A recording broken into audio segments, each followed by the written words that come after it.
have an offer for you. У меня есть к вам предложение.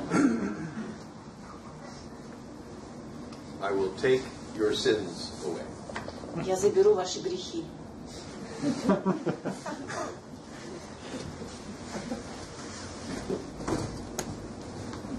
You can give them to me. Можете мне их отдать. And I will dispose of them for you. И я избавлюсь от них для вас. Цена вопроса. Цена вопроса.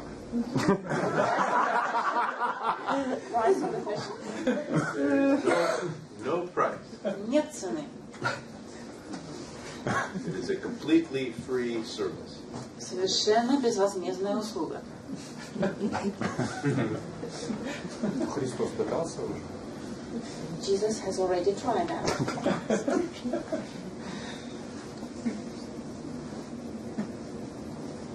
Что делать?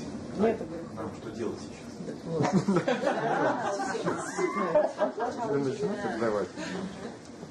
If you have no sins, then you're free. Если грехов нету, тогда вы свободны. Я не говорю про себя, и у меня вообще идеи нету о грехах. I'm not talking about myself. I don't even have an idea of a sin. Then you are very blessed. Тогда вы благословенны.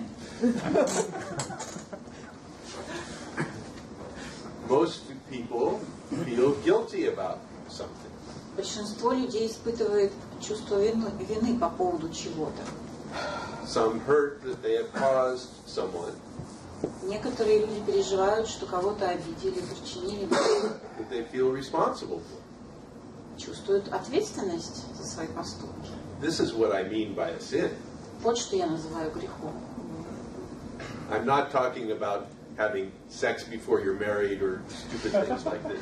Я не говорю о сексе до свадьбы или подобных вещах. I'm talking about the feeling of guilt and responsibility you have for your action. Я имею в виду чувство вины и ответственности за ваши поступки, за ваши действия.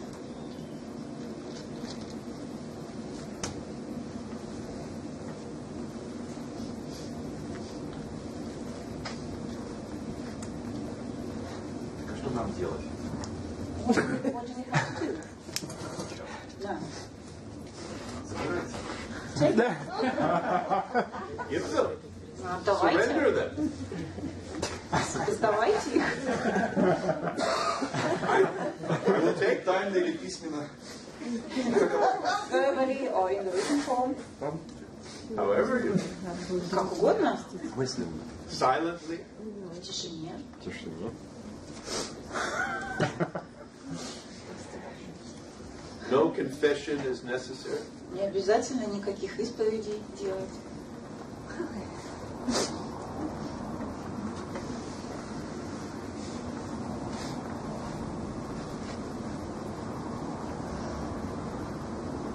And no absolution is given. И не нужно делать отпущение грехов. You do not need to be forgiven for your sin. Вам не нужно прощения за ваши грехи. Because the understanding that is here Потому что понимание, которое здесь есть, is that you are never responsible for these things in the first place. что вы прежде всего вообще не ответственны за все эти вещи.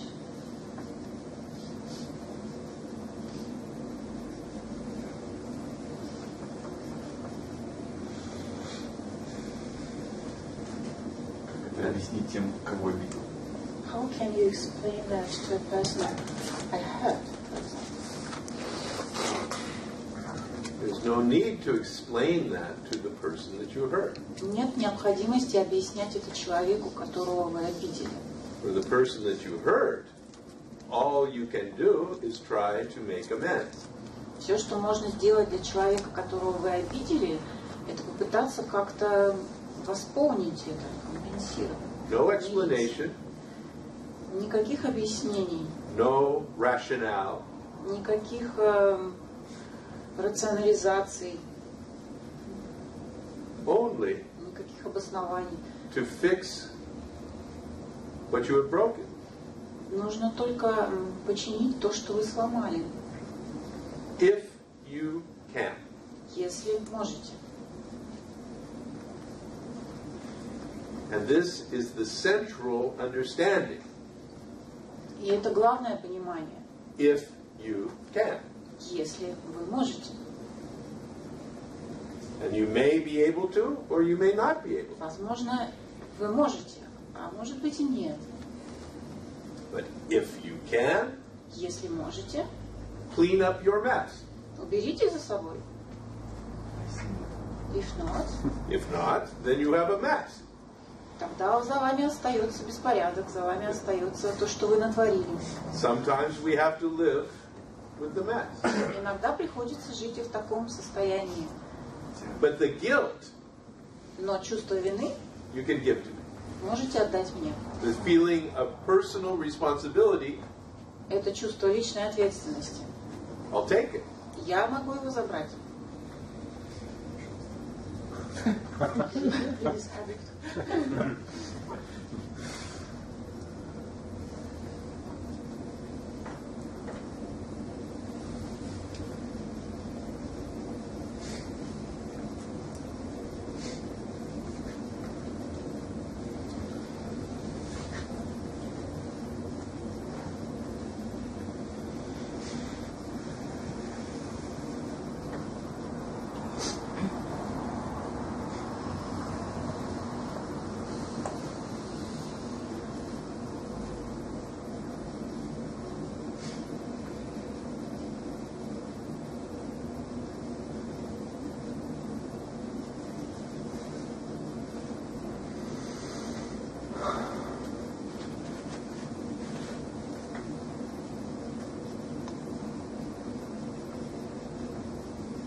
Чувство вины я не испытываю. Но у меня есть очень сильное чувство отчаяния. I don't feel any guilt. However, I feel very strong despair. Что-то внутри много лет, ну как зов сердца, что-то хочет, чтобы что-то произошло. It's like for years there has been a yearning inside, a yearning of the heart for something to happen.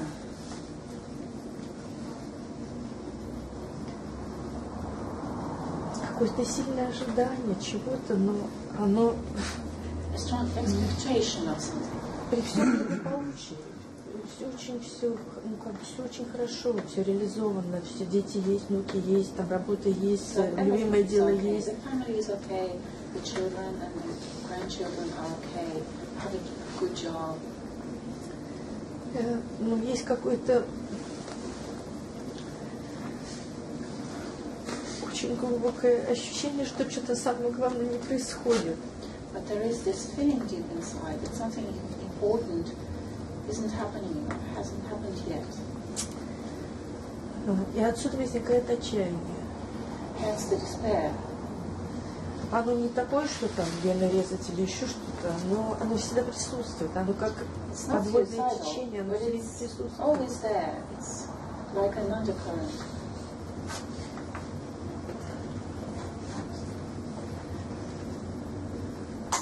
И все, что делаешь, оно ничего не срабатывает. Ну, как бы And оно... whatever I do doesn't work. Это как в русской сказке: «Войди туда, не знаю куда, найди ту, не знаю что». It's like a saying from a Russian fairy tale. Go somewhere you don't know where and find something you don't know what. Ну вот это не знаю что, она все время тебя зовет.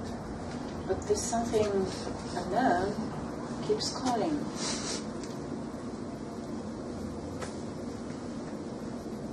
Yes. What you are describing is what I would call the misery of the seeker. То, что ты описываешь, я бы назвал несчастьем искателя, страданием искателя.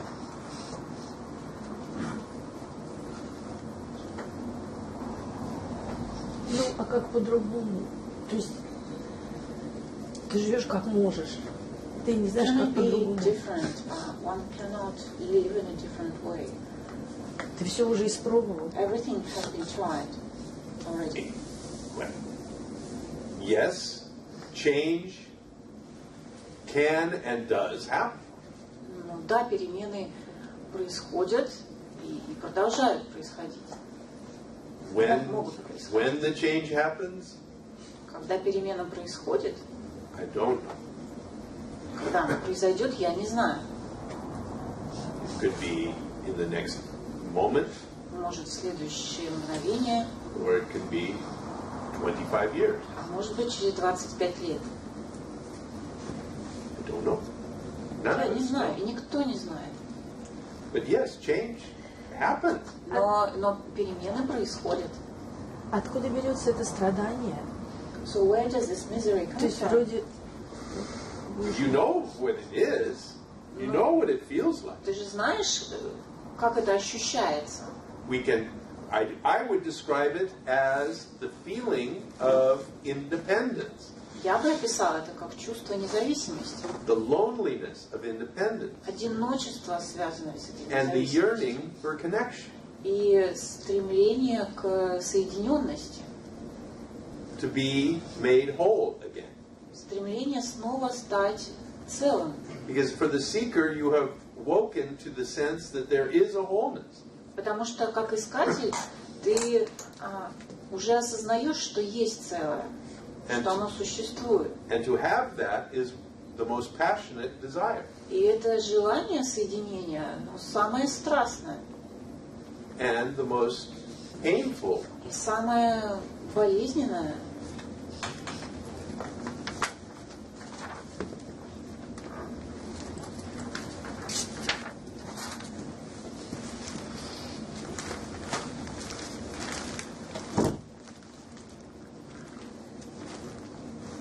ничего не делает.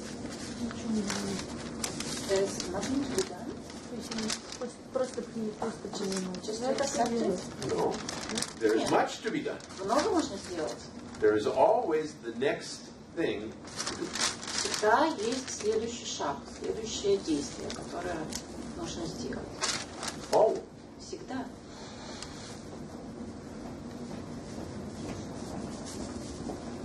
But there is no formula. Нету формулы. Or actually, there are thousands of formulas. Точнее, есть тысячи формул.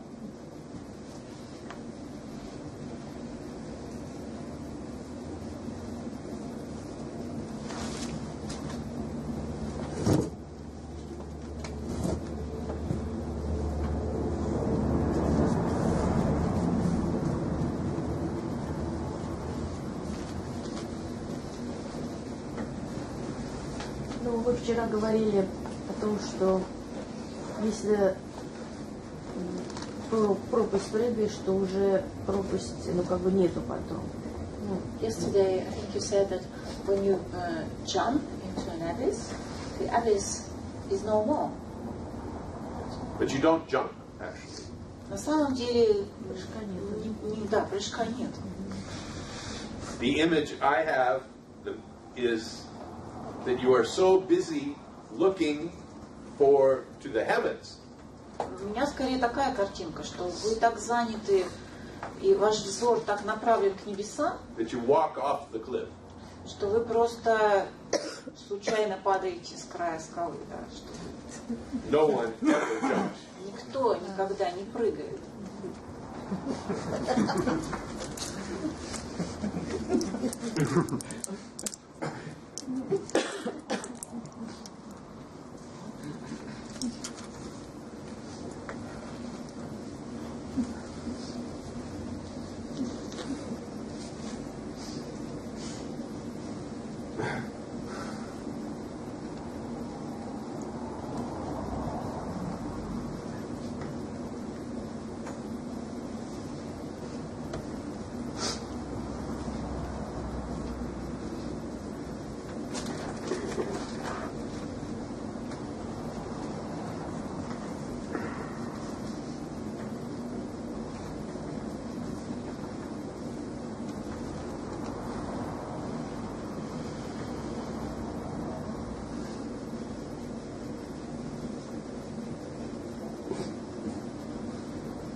шагов предлагается для соединения с высшей силой использовать молитву и медитацию. The 12-step program suggests that one uses prayer or meditation to connect. Приходилось тебе следовать предложению следующего. Have you tried following that suggestion? Are you following it now? The step is that we sought through prayer and meditation to improve our conscious contact with God. Этот шаг говорит о том, что медитацию, молитву можно использовать для того, чтобы найти этот контакт с Богом, укрепить его. So, for me, when I started, I did practice meditation. Когда я начинал свой путь, да, я практиковал медитацию. Prayer has never interested me, Молитва меня никогда не интересовала. but meditation to get quiet and to become present. Для присутствия, да, для покоя медитация хороша.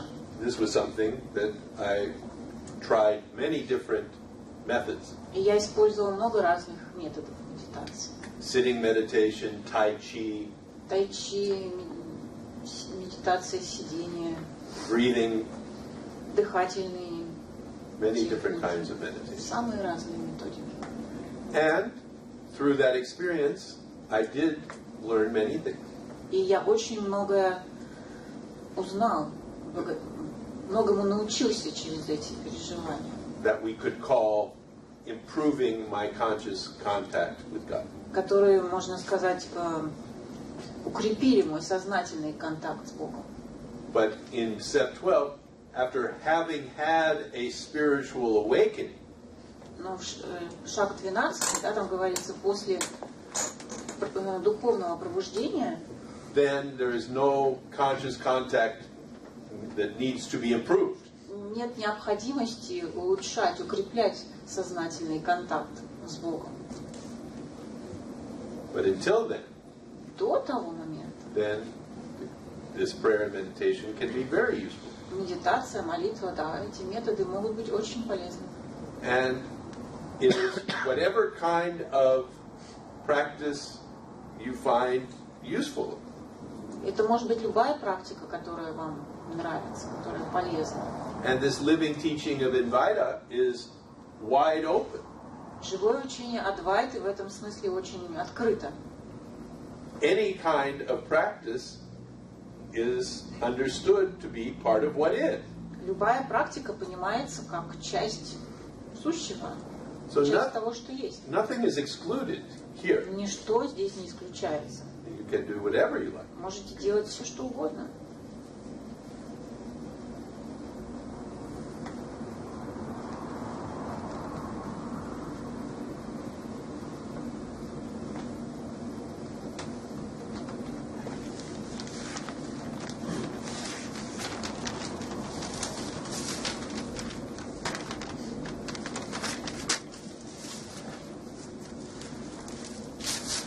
Скажите, пожалуйста, как связаны между собой внутренний диалог, то есть история о себе, которая происходит у нас внутри, и чувство личного авторства? Это одно и то же? И есть ли у вас внутренний диалог, мысли о себе? Is there a connection between the internal dialogue we all have and the false sense of authorship?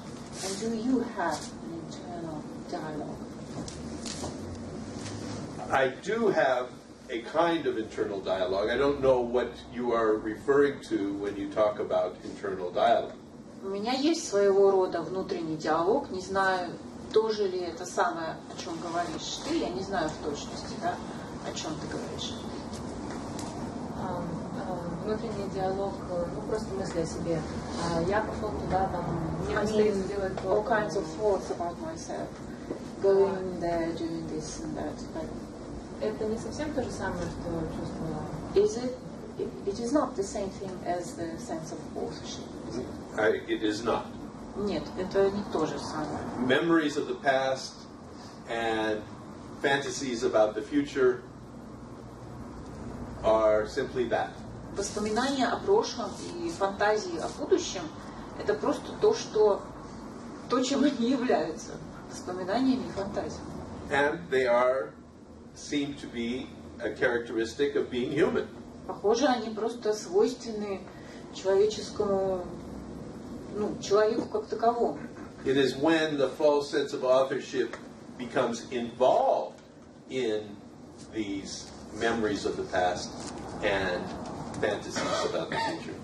Другое дело, когда чувство авторства подключается к этим воспоминаниям о прошлом и фантазиям о будущем, вовлекается в это. They become an instrument of suffering. Тогда они становятся инструментом страдания. Because now my responsibility for what happened in the past Потому что теперь моя ответственность о том, что произошло в прошлом, and my responsibility for what will happen in the за future то, что произойдет в будущем, will create suffering. создаст страдания.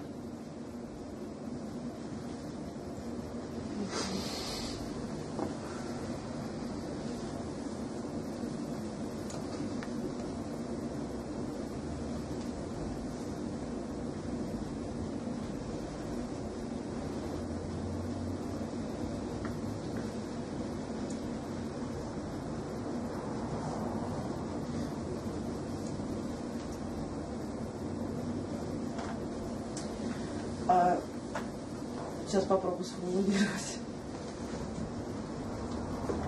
Try to put it into words.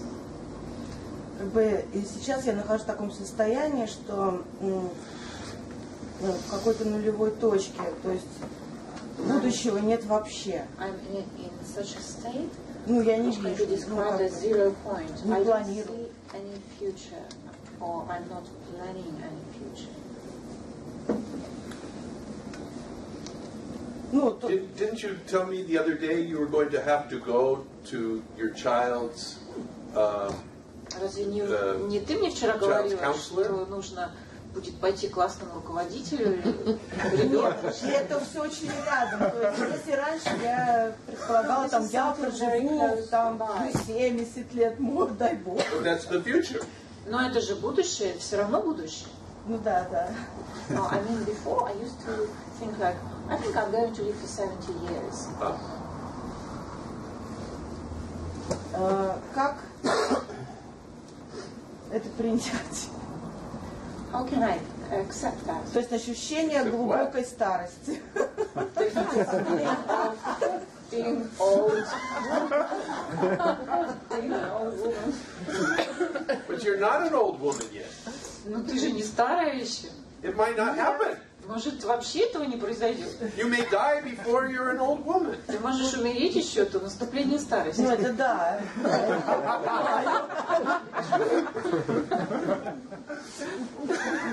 So why suffer being an old woman before you're an old woman? Зачем страдать из собственной старости, которая еще не наступила? Нет, я не страдаю от этого. No, I'm not suffering because of that. But if you have to accept it, then Но если нужно что-то you have a принять, problem with it. значит, с этим есть проблема.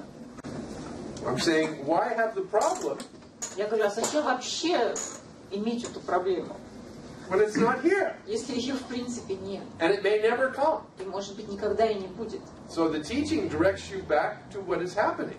Учение возвращает тебя снова к тому, что есть. You have enough problems right here. У тебя здесь уже достаточно проблем. You don't have to invent more. Не нужно изобретать новое. Ну мне же надо чем-то заняться. But I have to keep myself busy with something. I'm sure you can. If you are present for what is here, there's much going on here. Если ты здесь присутствуешь, здесь уже много чего происходит, чем можно себя занять. I promise you, you'll never be bored.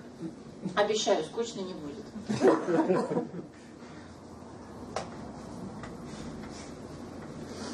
Когда ты говорил о чувстве вины, в When you прошлом, talked about guilt, это каким-то образом указало мне вот на настоящее. it somehow indicated the present. То есть понятно, что все, что происходило, не могло быть никак иначе, как только то, что происходило. Это могло быть It's только так. clear now that whatever has happened couldn't have been otherwise. И сейчас происходит только то, что может происходить, ничего другого. And now Просто only сейчас невозможно ничего, кроме того, что сейчас есть. and now I understand nothing else is possible И как бы except это for what is happening. было всегда. With that vision, then the guilt does not arise. При таком видении чувство вины не возникает. And if the guilt does arise and is met with that vision, then the guilt is cut off. Если чувство вины возникает, но в то же время есть это видение, то это видение фактически обрубает это чувство вины. Ну, вот как-то более ясно это увидел сейчас. But I've seen it more clearly right now. Хотя чувство вины меня не беспокоит. Otherwise, I'm not very bothered by guilt. Wonderful. Здорово. Blessed.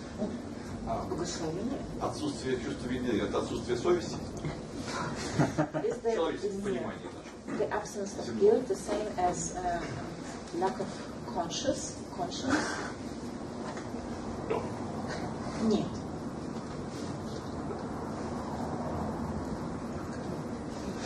I mean, it depends how you define conscience. Ну, конечно, все зависит от дефиниции, да? Как вы определяете Вот совесть. что такое совесть? Да, вот Then сразу. what is conscience? I don't know.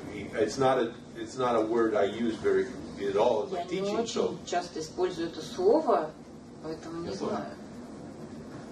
Я Не- тоже, не но когда чувство выживай. вины, оно как-то с совестью как-то ассоциируется. My guilt is somehow associated with conscience. often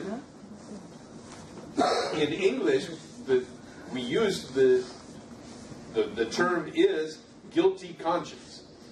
Ну, по-английски мы используем вообще выражение, ну, у нас такого нет, да, больная совесть или как бы, вот, ну, угрызение совести, Это русские скажем, такие, да, да. угрызение совести, ну, In English, the two terms are interchangeable. ну, то есть фактически в английском языке чувство вины и совесть это синонимы, да, взаимозаменимые Вот и хотел сказать. понятия. Yeah, that's what I wanted to know. Yes. Отсутствие чувства вины – это полное принятие того, что происходит. Я так понимаю, So правильно? the absence of guilt is total acceptance of what is. That is correct. Совершенно верно.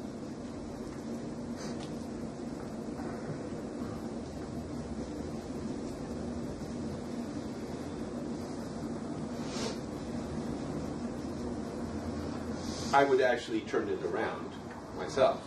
Я бы даже это развернул. I would say the acceptance of what is Я бы даже сказал, принятие того, что есть, means there's no possibility of guilt. означает, что нет возможности для возникновения или существования чувства вины.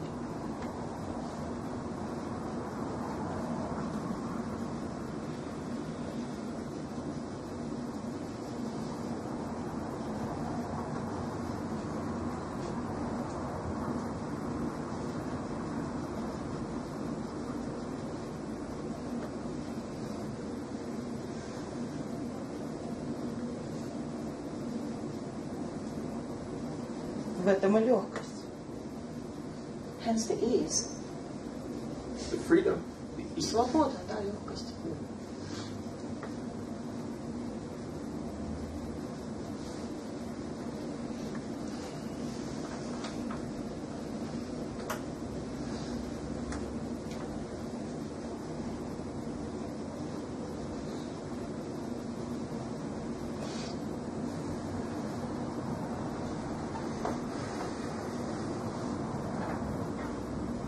Интеллектуально это понимаешь, но оно потом раз и уходит куда-то, потом опять возвращается, потом опять уходит.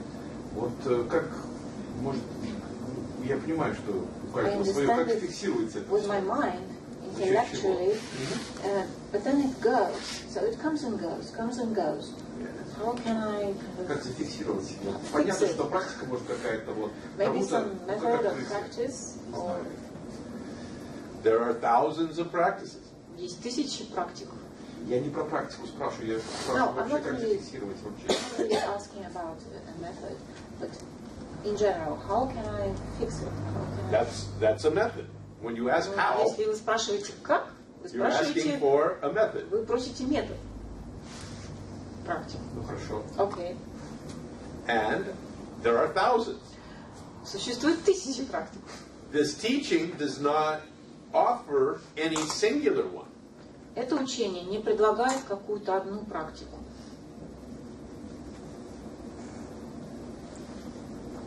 So we will see what happens, Посмотрим, что будет. what you are drawn to. К чему тебя тянет. And then we will see if that is effective in doing what you want it to do. И потом посмотрим, дает ли это те результаты, да, которые ты желаешь. Смотреть нечего. Если результатов не ждешь, то какие результаты There's nothing ожидать? to see. If Нет you're not ожиданий, expecting результатов. any effect, Зачем then результат? If you're not expecting any effect, you won't be disappointed. если вы не ожидаете никаких результатов, не будет и разочарования. Вот. Exactly. Так и жить.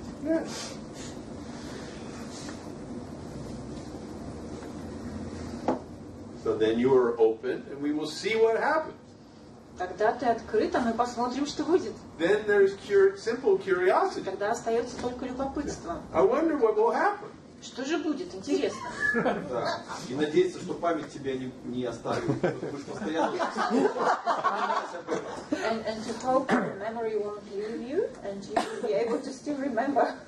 Well, that's a desire. That's something else. Это желание. That's I want this.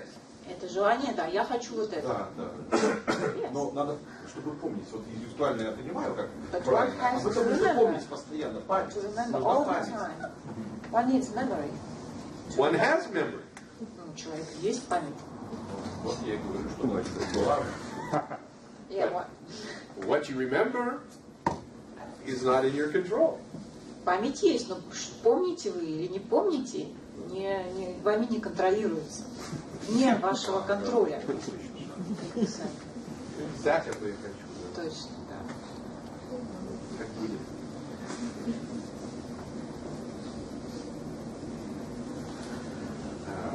Вы уже забрали меня в чувствую мою вину, поэтому я I do, so I'm more relaxed. It was my pleasure to take it. Это было приятно сделать.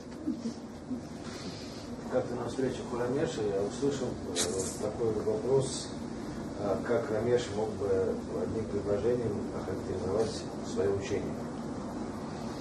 When I was once with Ramesh, I heard someone ask Ramesh how could he put his whole teaching in one sentence. И Рамеш ответил: And Ramesh answered, жизнь без ожиданий. life without expectations. И вокруг люди, и все чего-то ожидают. There are people around and everybody is expecting something in their life. Как можно починить то, How что can you является fix следствием ожиданий другого человека? something that is an effect of somebody's expectation? You can't. Никак.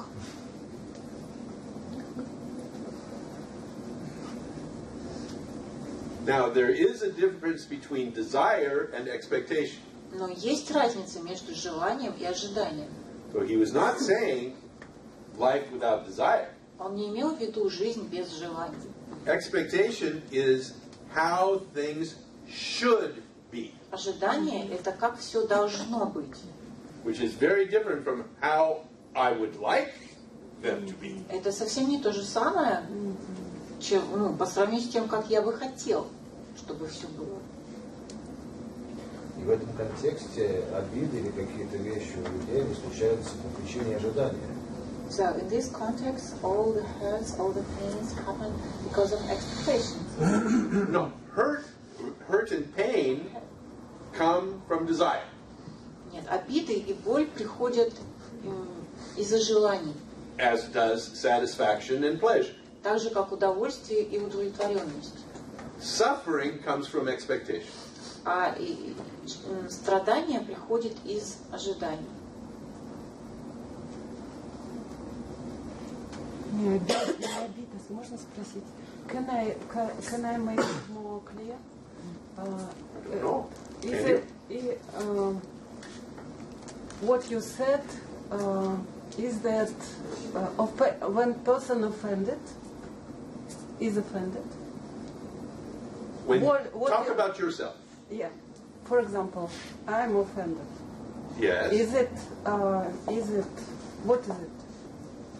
Is it not because of desire? It's because of expectation? Or what is it? I don't know. If it is painful, then it is desire. If you are suffering, then it is expectation. Suffering means some story around it. Yes. The person should have done this, they should have done that, versus I don't like what they did.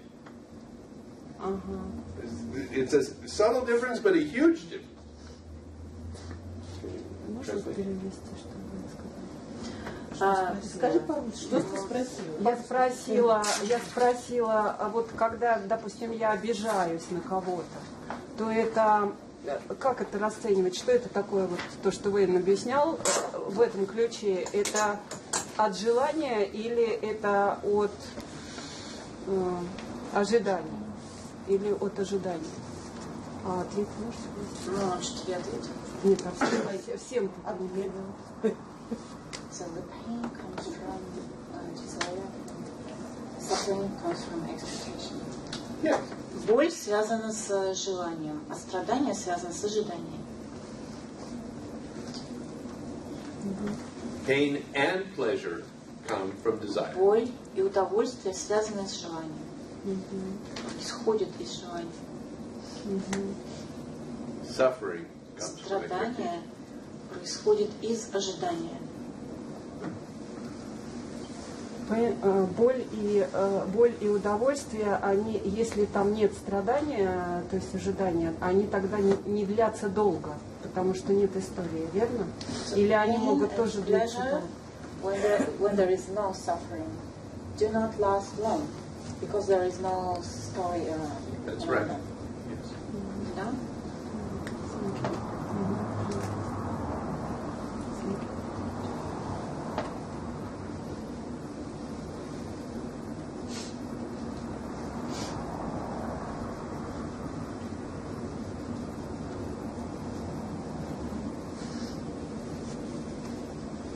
So, one thing. Еще одна штука, вот еще хотела уточнить.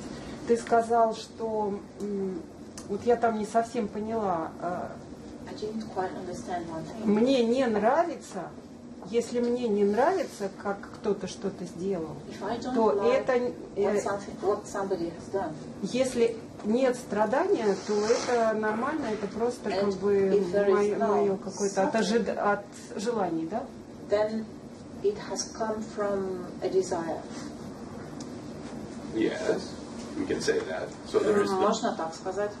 the pain of what that person has done. Да, есть боль из-за того, что сделал человек. И мне это не нравится. And I don't like it. You don't like it, you may be angry, you may Да, тебе не нравится, ты можешь be сердиться, hurt, you may have a lot чувствовать of себя reactions, обиженной и другие реакции испытывать. but you don't suffer Но страдания, because the suffering comes from the story.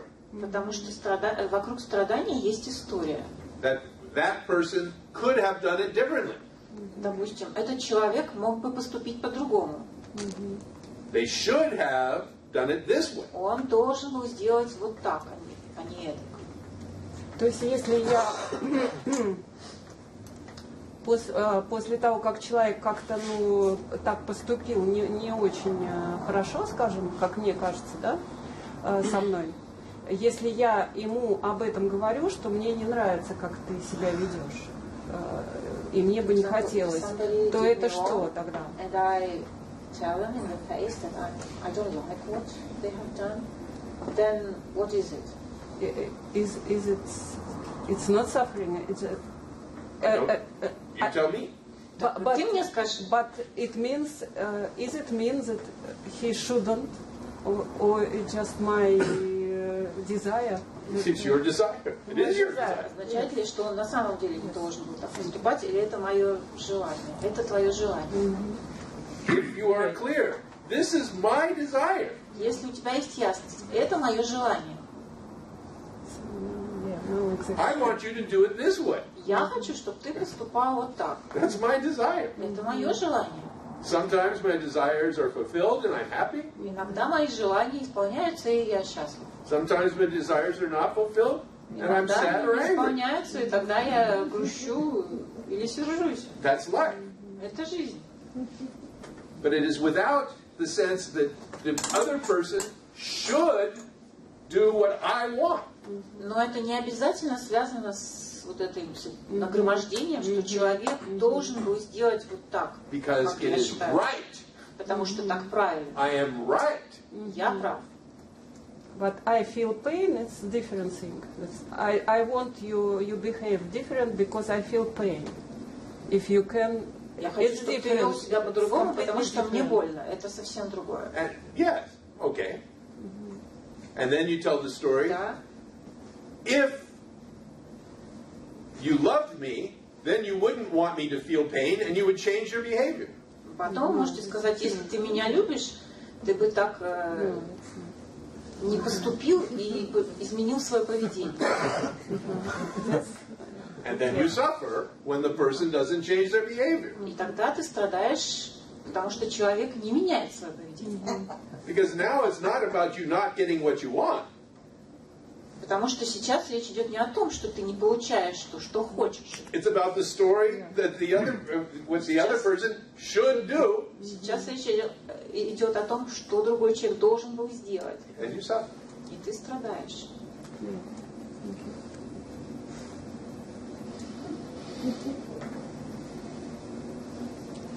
Но если ты принимаешь поступок этого нехорошего человека, то страдание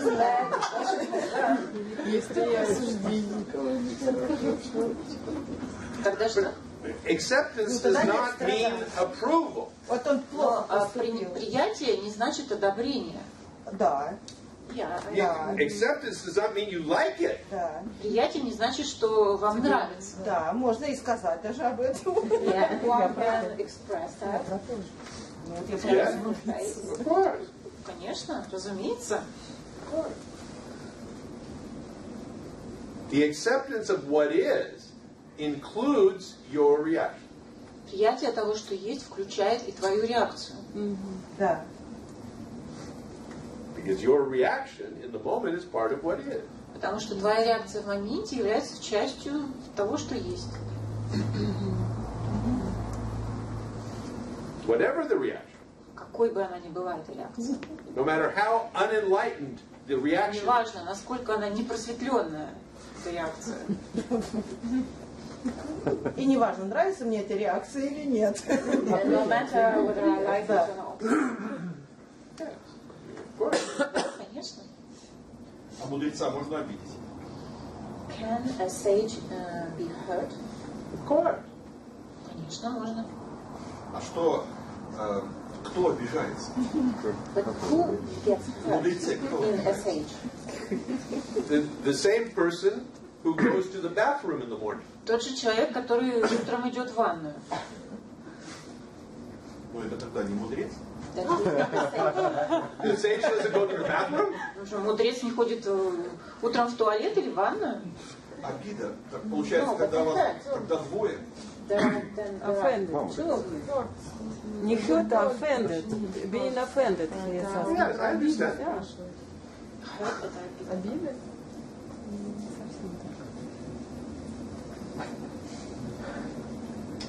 если вы все понимаете, как вы можете обижаться? Если вы все понимаете, Да. Если вы мудрец, как вы можете обижаться? if you're a sage, if you understand it all, how can you get hurt? A sage understands nothing. Мудрец ничего не понимает. A sage simply is. Мудрец просто есть. All the understanding is done by the seekers. Все понимание делается искателями.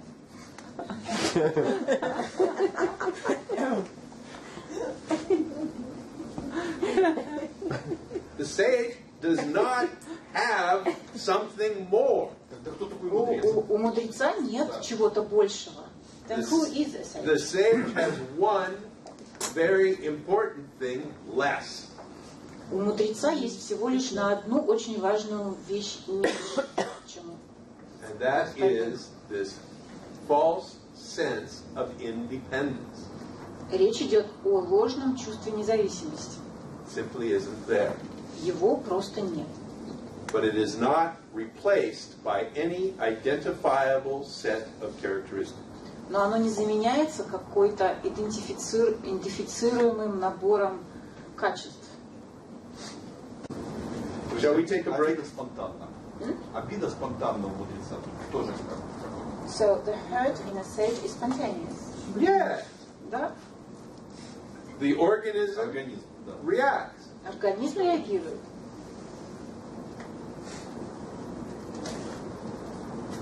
Was that for me? The message? Это было мне сообщение. No? Ну, Shall we take a break сделаем перерыв. for 20 minutes? Минут на 20.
Можно там вопрос по поводу потребления мяса? Многие духовно ищущие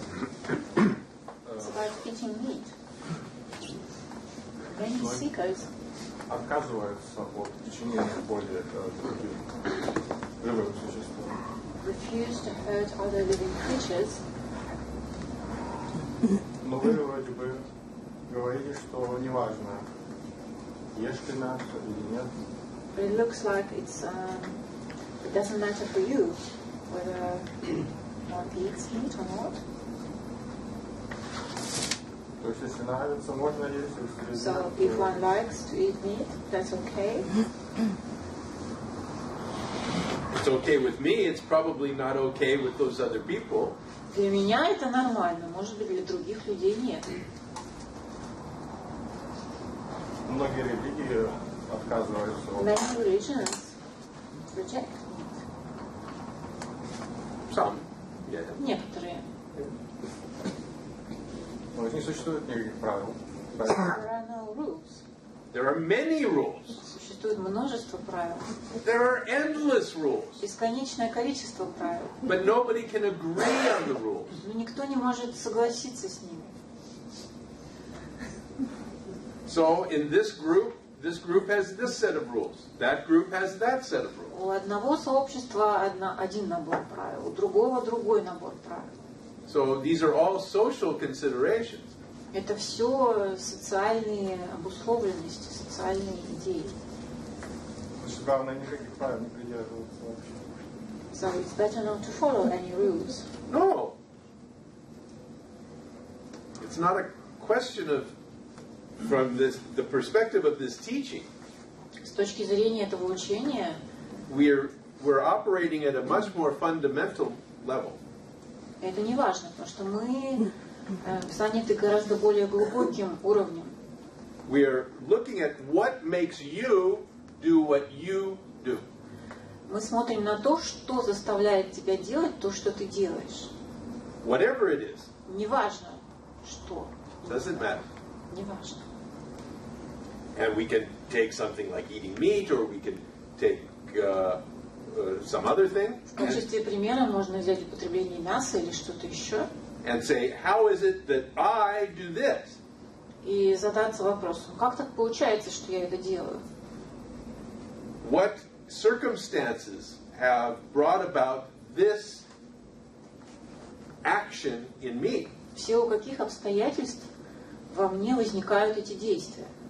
And this is the doorway to seeing what is responsible for everything.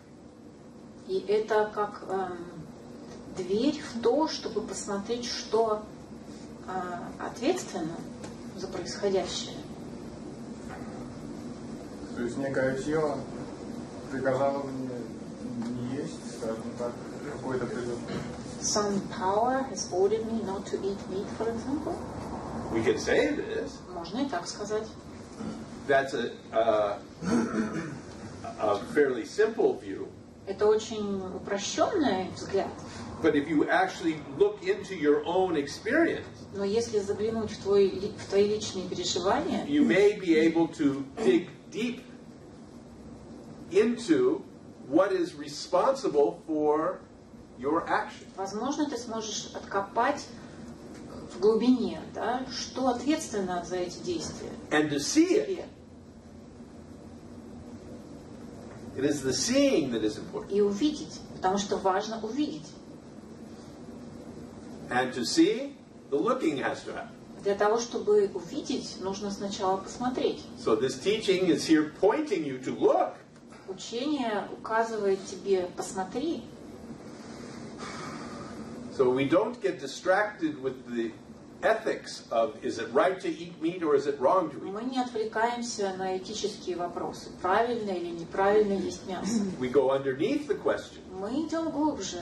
to say, what is it that propels one person to eat meat and another to not eat? Мы спрашиваем, что подвигает одного человека есть мясо, а другого не есть мясо.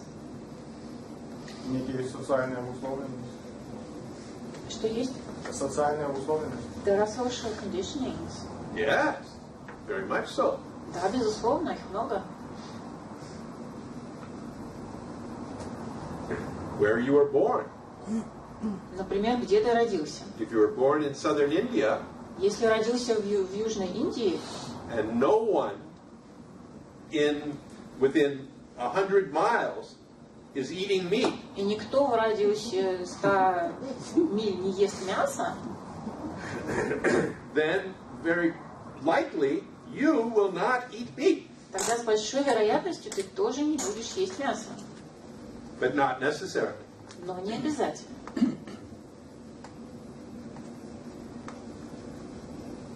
Something may arise in you, Что-то может в тебе возникнуть, a desire желание возникнуть, from you don't know where. неизвестно откуда. Say, I want to try this. Желание, хочу попробовать это. I wonder what it would taste like. Интересно, а как это на вкус? And you go and you kill a chicken. И ты идешь и убиваешь курицу. It's possible. Может и такое быть. So, but what we're concerned with is how does this happen? Но интересно, нам интересно, как это происходит. What is the living energy that propels you to act? Что это за живая энергия, которая подвигает тебя к действию? Интерес, что произойдет. An interest, a curiosity, what might happen. Yes, yes. Попытка попробовать что-то новое. An attempt to try something new. Yes. All of that may arise. Да, все это может возникнуть в тебе.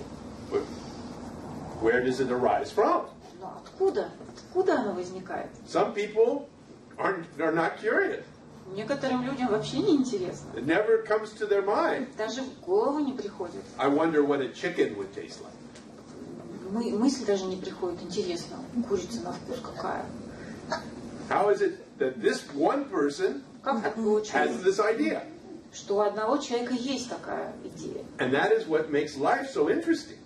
Именно это делает жизнь такой интересной. That there is infinite variety. Что есть бесконечное разнообразие. But if you can dig ever deeper, Но если попробовать копнуть еще глубже, you may find the source to all of this diversity. ты можешь обнаружить источник всего этого разнообразия. If you look. Если посмотришь. Я, наверное, не научился еще смотреть. I haven't learned to look yet, probably. Yes, but you're here. Но ты же здесь. And the teaching is saying, look there. А учение говорит, смотри туда. Now, whether you do this or not, is not in your hands or my hands. И последуешь ты этому или нет, не в твоих руках, не в моих. But the energy of the teaching is certainly here. Но энергия учения, безусловно, присутствует And здесь. it is pointing you. И указывает тебе Look there. направление. Смотри туда, посмотри сюда. And sometimes you look. Иногда ты смотришь, And sometimes when you look, you see. а иногда даже видишь. It's that simple. Все просто. То есть смотреть, это значит пребывать в моменте без So to look каких-то ожиданий. is to be in the moment without any expectations. We can say this, Да, можно так сказать. but it is even more basic than that. Это даже еще более фундаментальный процесс. It is simply to do it. Это просто о том, чтобы это делать. It is a happening. Это то, что происходит в моменте. The looking happens, Происходит смотрение, like magic. как волшебство. Or it doesn't. Или не происходит.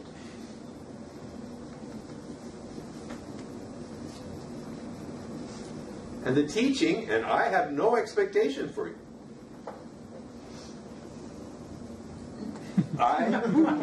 The teaching, you weren't paying attention. The teaching and I have no expectation for Не you. у учения и у меня нет ожидания относительно тебя. I am as simply curious to see what will happen. Мне просто любопытно, что будет. I never know. Никогда не знаешь.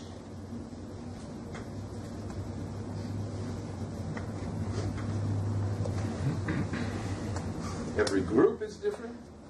Каждая группа другая. Every day is different. Каждый день другой.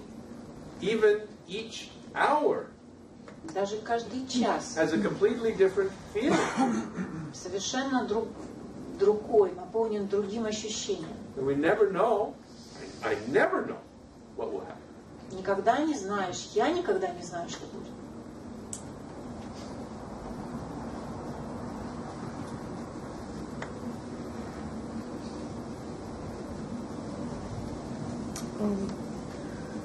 Часто, когда я присутствую в моменте и начинает происходить взаимодействие непосредственно с кем-то, Often when I'm present in the moment and there is an interaction with someone, я чувствую прям что-то происходит настоящее, прям вот интересное. I can feel that something real is happening, something interesting. Но большая часть меня очень сильно этого пугается и прям говорит: беги скорее отсюда. And a bigger part of me gets frightened and says, Спасайся, это очень странное чувство, и я не могу его описать. it's started to flight. And I cannot explain this strange feeling. И не понимаю, из чего оно происходит. То I есть don't это- understand where it's coming from. I mean, the pointer of this teaching is that it comes from this false sense of authorship. Учение указывает на то, что это происходит из ложного чувства авторства. But that is only a pointer. Но это всего лишь указание. It is really not an explanation. Это не объяснение на самом деле. Когда я пытаюсь остаться, не убегать, а остаться, это When прям I try to очень stay сильный and not дискомфорт to причиняет. escape, it makes me really uncomfortable. Yes. Прям физически может что-то. Even physically, it's very Yeah. real.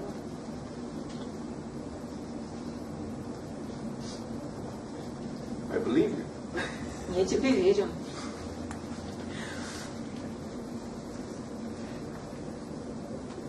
Просто оставайся, если можешь, и все. So it's about just stay if you can. If you can, yeah. Да, если можешь. Really that simple. Настолько просто. If you can, stay there. Если можешь, оставайся. If you can, resist the impulse to run. Если можешь, сопротивляйся желанию бежать. And if you can't, run. Если не можешь, беги. Very simple. Просто. Но вот это сопротивление, оно тоже какое-то неправильное. But the resistance is also wrong. Is what? The resistance is also wrong somehow. Wrong? Yes. You can tell the story that it is wrong.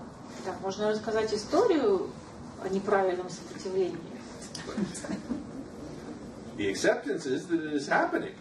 Но можно принять с тем, что это происходит. The resistance is there. То, что это происходит. Что сопротивление есть.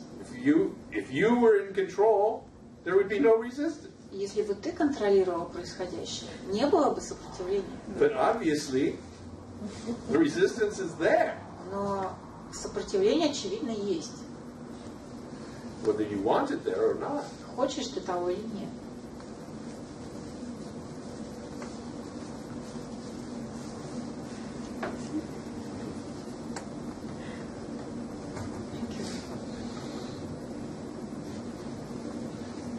Уэн, когда ты вот просишь выключить телефоны, да, и посмотреть, вот, что здесь есть, When you ask us to turn off the phones and look at what really is here, то я, когда начинаю это делать, по сути, вижу только какие-то вот аспекты, ну вот физические, тело на стуле сидит.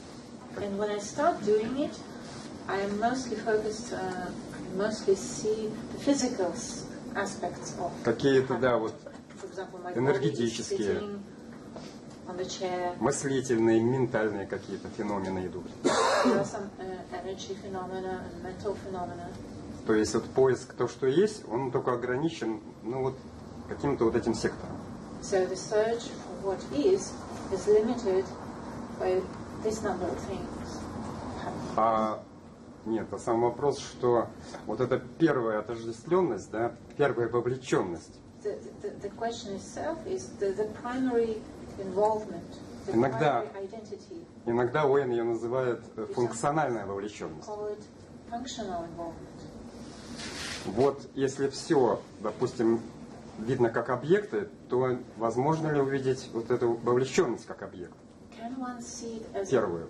as an object, this primary involvement, if everything else is an object?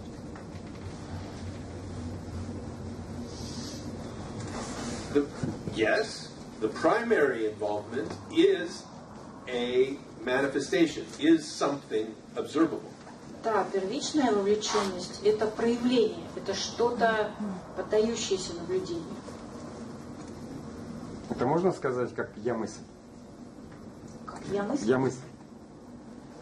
Can it be put in the words I'm a thought? You can, but more, it is often put in the words I am. Можно так, но чаще формулируется как «я есть». Я есть. I am. Я есть. This is the primary involvement. Это первичная вовлеченность. То есть она возможно быть увидена как вот объект, да, вот как он говорит. And it can be seen as an object.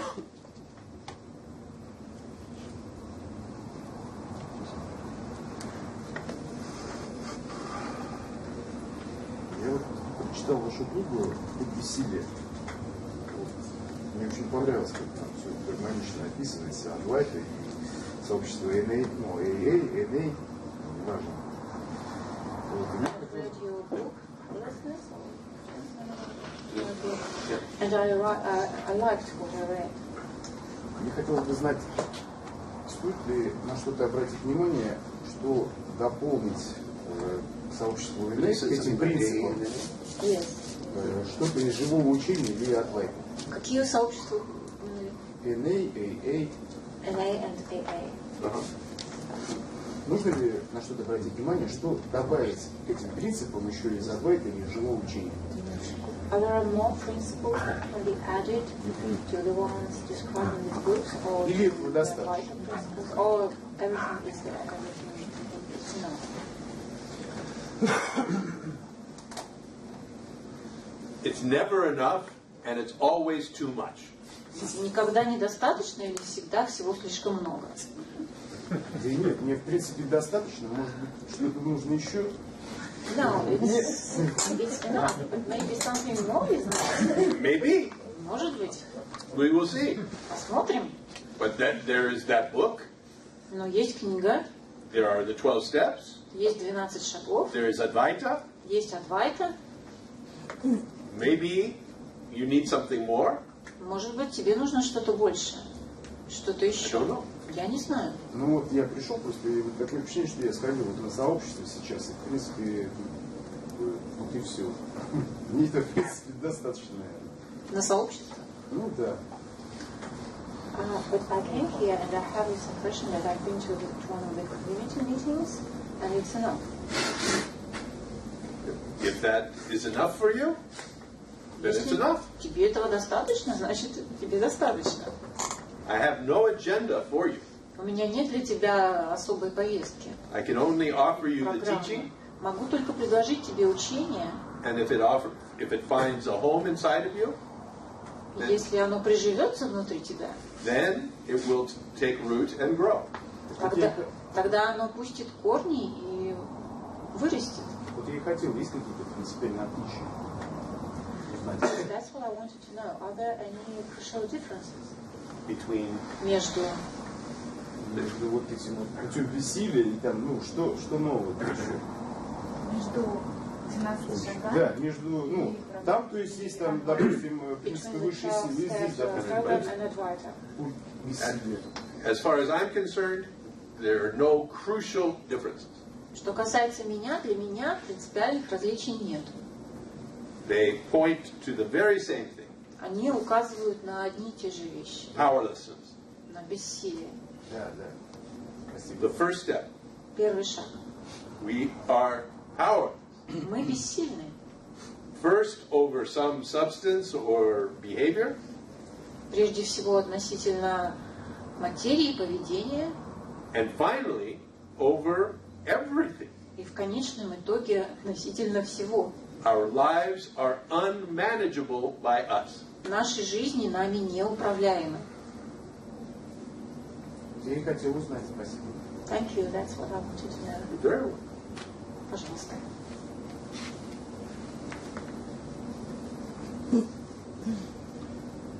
And what I wrote in the book was if you got the first step 100%, Я в книге написал, что если вы на 100% поняли первый шаг, there would be no need for the next 10 steps. для следующих 12 шагов не будет необходимости. Because steps 2 through 11 are all about finding the truth of the first step. Потому что шаги со 2 по 11, по сути дела, сводятся к тому, чтобы обнаружить истинность первого шага.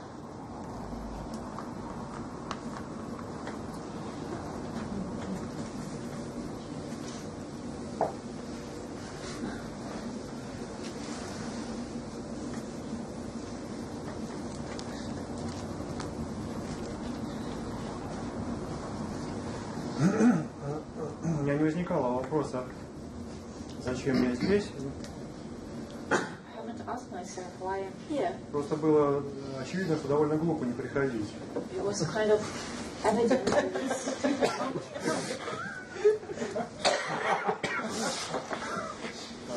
сейчас я вижу, чувствую это как очень хорошую встряску такую. То есть как бы как всплеск сознания.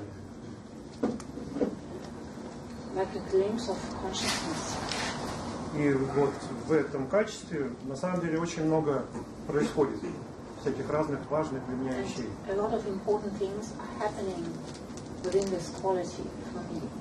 Very glad. Я очень рада тебя.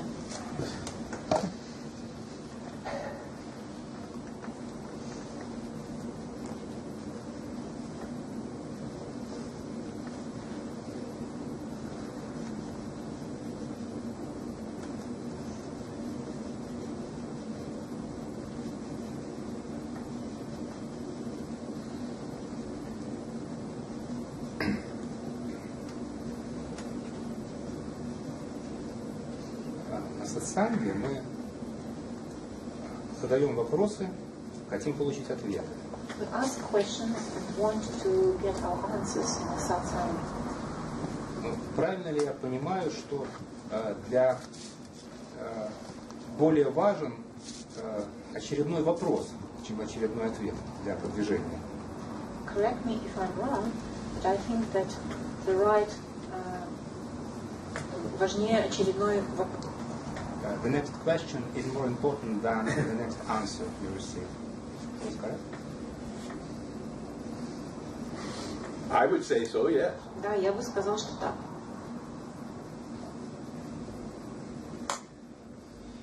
Because the answer closes the inquiry.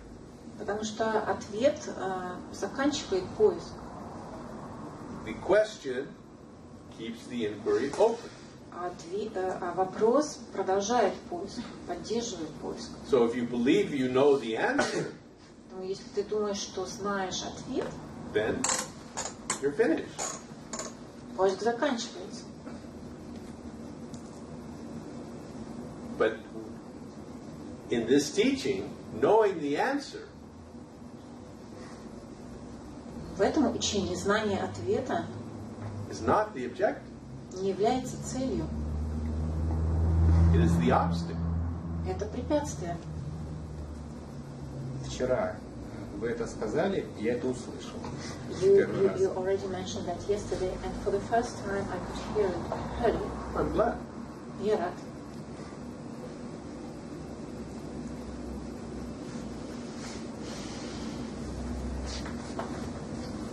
Несмотря на то, что вот я интеллектуально понимаю учение, в общем, момент, то недавно я повредил позвоночник себе, и вот и месяца 3 себя обвиняю.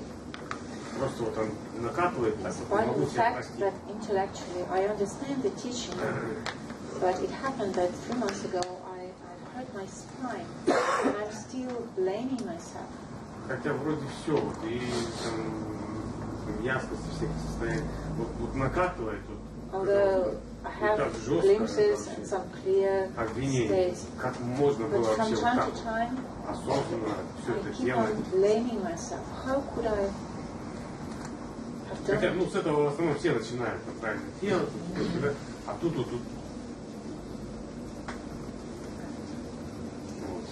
The body and everybody starts with that. Yes.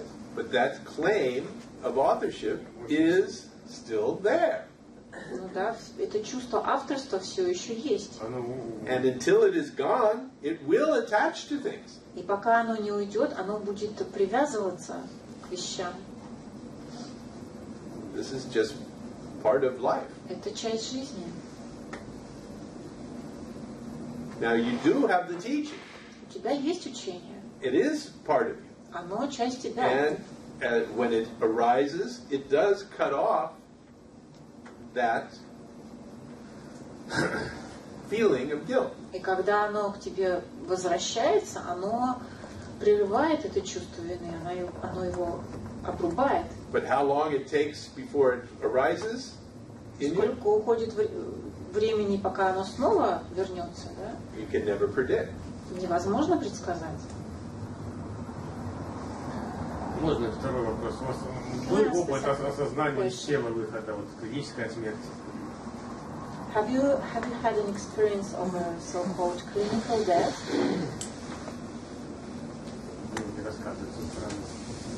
I have had Нет.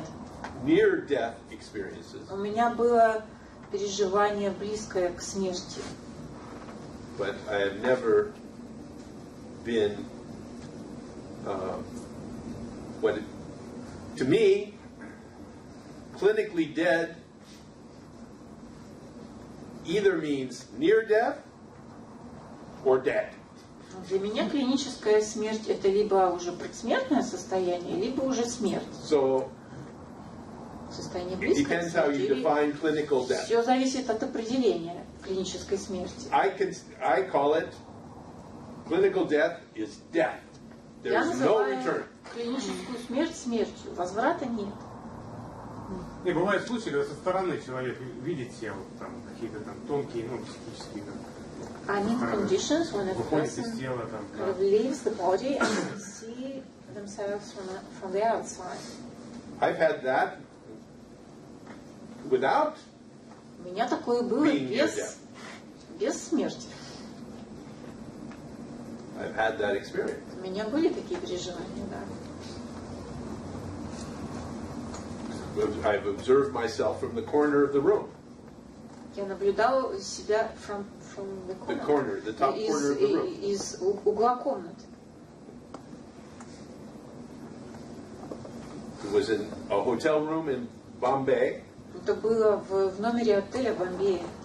On the day I was to leave Ramesh after my first visit. В тот день, когда я должен был уехать от Рамеша в свой первый визит еще. And I had a very powerful experience of seeing myself. У меня было очень мощное переживание. Я видел себя снаружи, вне тела. But so the proximity to death is not a requirement. Для этого нет близость к смерти не является необходимым условием для таких переживаний.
Я так понимаю, Адвайта ничего не дает, она только отбирает. Когда все отберет, то останется то, что есть. Я правильно понимаю? So when it has taken everything, what remains is what remains. Everything. Все, да, все, что остается, это все. It takes everything, and what remains is everything. Она отбирает все, и все, что остается, это все. It's a paradox. Парадокс такой. Но если заменить эту идею об отбирании, то мы оставляем последнюю концепцию. So if we replace this idea of taking away, we have the final concept left. Нет, она останется тогда, ее снова нужно отобрать. So it will stay as a final concept that has to be taken away too.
Я бы хотел спросить о предпочтении.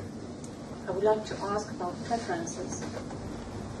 То есть вот у меня есть дочка, I have a daughter, я вижу, что это как бы во мне общение с ней рождает такое очень сильное предпочтение. and when I'm with her, when I interact with her, I can see strong preferences rising. Практически такой тотальный. То есть я не смог ни разу в жизни шлепнуть. I couldn't slap her even once in my life. Я вижу других детей, как бы, которые мне, симпатичны. I see other nice kids, И, может быть, если бы я с ними общался, возникло что-то подобное. and if I socialize with them too, something similar could have happened. Есть дети, которые, как бы мне без разницы. But I also feel indifferent to other kids. А есть дети, которые меня просто очень раздражают. And there are kids that are very annoying, Даже маленькие. even babies. Вот. Но я вижу так, что, в общем-то, они живые. I can see they're alive. So let's come back to preferences. Давайте вернемся к предпочтению. Да. Вот с одной стороны я вижу, что они живые, и они полностью как бы On one hand, I can see they're alive and totally что ли, заслуживают, или не знаю, как это сказать, того, deserve чтобы or быть здесь. are worthy of being here. Есть ли такое пространство, откуда, как в сознании, откуда можно видеть без вот этого как бы, предпочтения? Is there a space in the consciousness, a place in the consciousness where I can see without this preference, where I can look at them without this preference?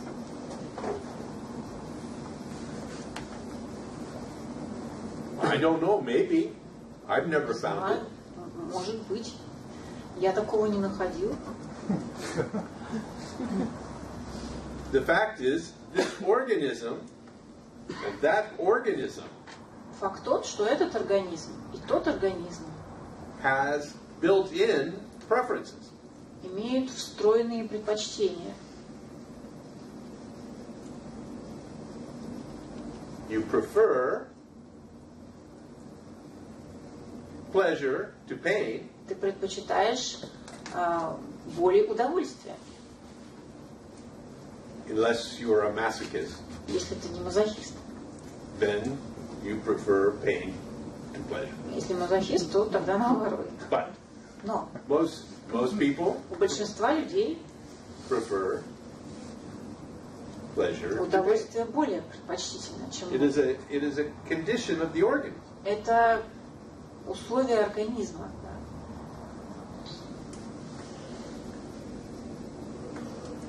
So these qualities which are built in Все эти встроенные качества create preference. создают предпочтение. You desire this over that. Хочешь этого, а не того. Now, this is simply part of life. Это просто часть жизни.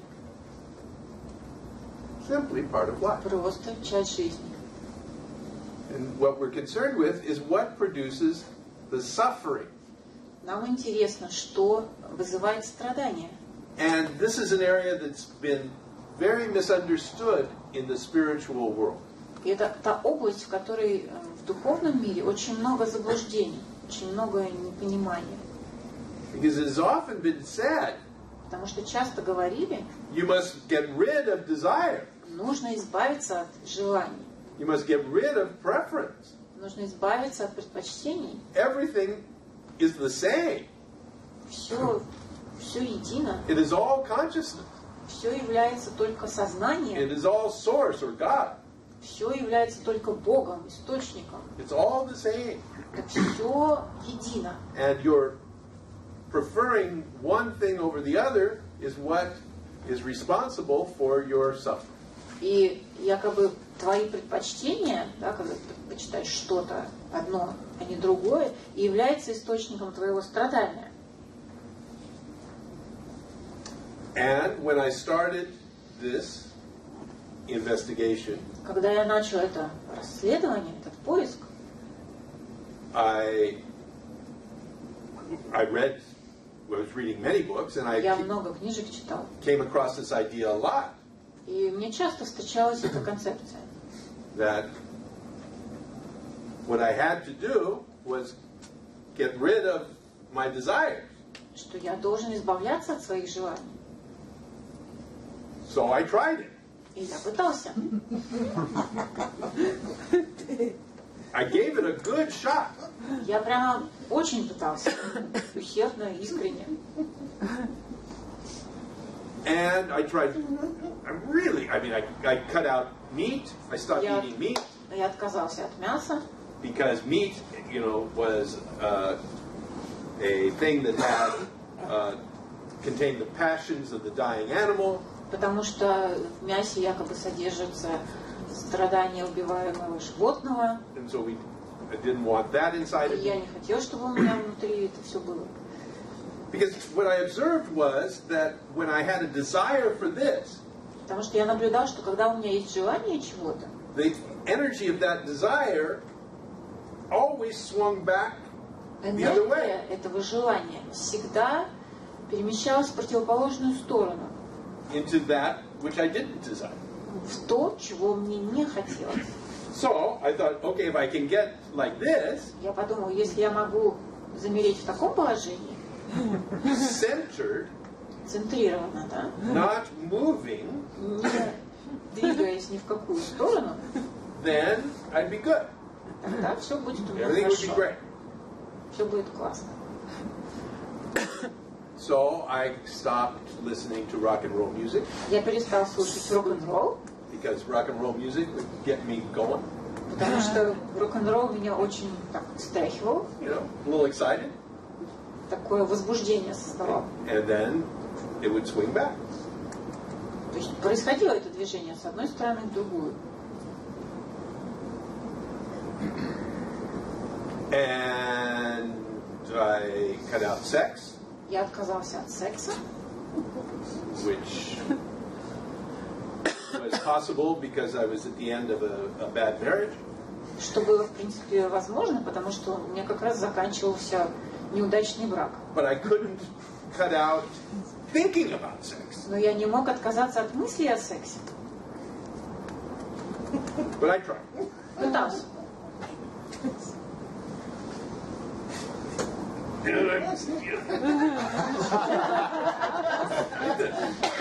Can't quite get there. And finally, I was fortunate. I met Ramesh. Потом мне повезло, и я встретил Рамеша. And I explained to him what I was doing. И я объяснил ему, чем я занимаюсь. And he said, "Okay, wait. Do you know what this is?" Он сказал, знаешь, что это такое? I said, "No." He Я said, сказал, нет. "This is death. Он сказал, это смерть.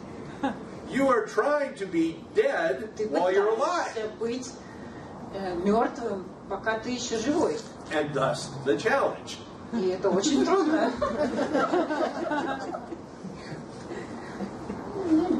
Because the life energy, the life source was in me. Потому что во мне была живая энергия. And it was impossible to keep it down completely. И невозможно было ее полностью выключить. So I heard that and I realized finally, I thought about it, I looked at it, Я это услышал, я об этом подумал, I read about it, я об этом почитал. that still everyone was saying it was the preference for this over that which was causing my difficulty. И все равно снова и снова встречал, что именно мои предпочтения вызывают мои сложности. And I finally had a revelation И наконец у меня случилось озарение. about preferences. Именно относительно предпочтений. that, and this is how it came about. А произошло это так. I imagined myself sitting here, Я вообразил, что я вот сижу. and on this side was a beautiful woman А с другой стороны рядом со мной сидит красивая женщина, who wanted to have sex with me. которая хочет заняться со мной сексом. On this side А с другой стороны is a big, ugly man who wanted to beat the shit out of me. который рядом, с другой стороны сидит огромный уродливый мужик, который хочет наоборот набить мне морду. And I had no preference. И у меня нет предпочтений.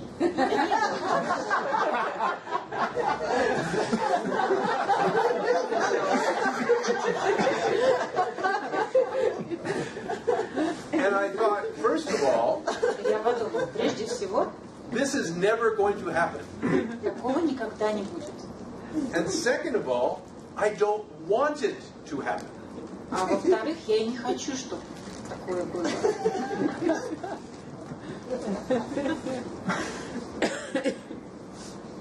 So this left me with still wondering, what the hell are they talking about? Поэтому я по-прежнему остался с непониманием, о чем все-таки они говорят и пишут в этих книжках. And at that time, В то время, you see, I had got this book. ко мне попала эта книга.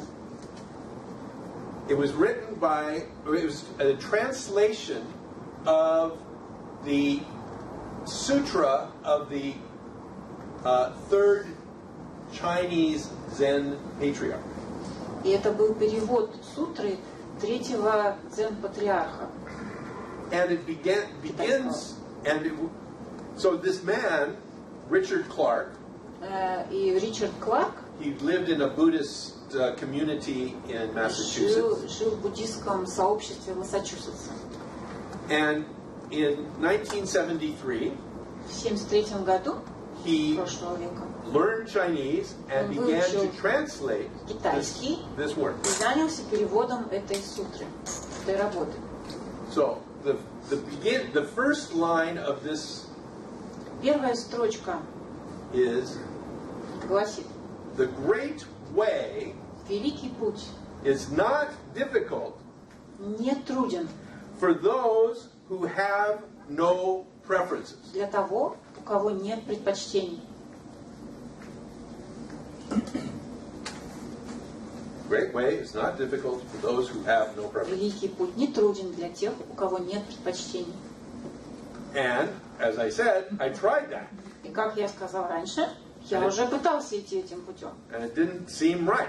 И как-то не было ощущения, что это правильно. Now, very interestingly, Что интересно, the same man тот же самый человек retranslated the same text сделал новый перевод того же текста 28 years later спустя 28 лет, in 2001. в 2001 году. Same text, Тот same же man, текст, тот же переводчик, but 28 and living in the same живет Buddhist community в том in же буддийском Massachusetts. сообществе Массачусетса. But he learned something in 28 years. За 28 лет он кое-чему научился. And so his translation of the same line И его перевод той же строчки is, гласит: the great way is not difficult великий путь не труден for those not attached to preferences. для тех, кто не привязан к предпочтению.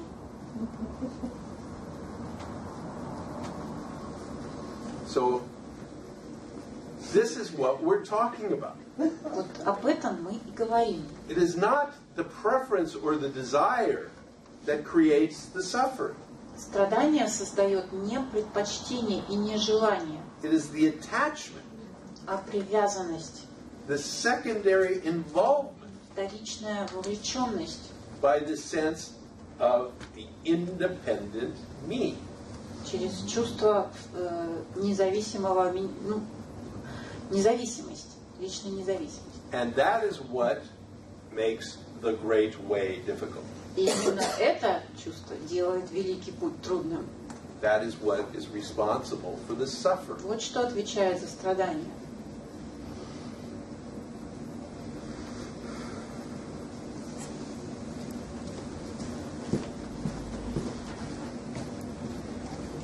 But still, if you read 90% of the spiritual literature, it reads like this.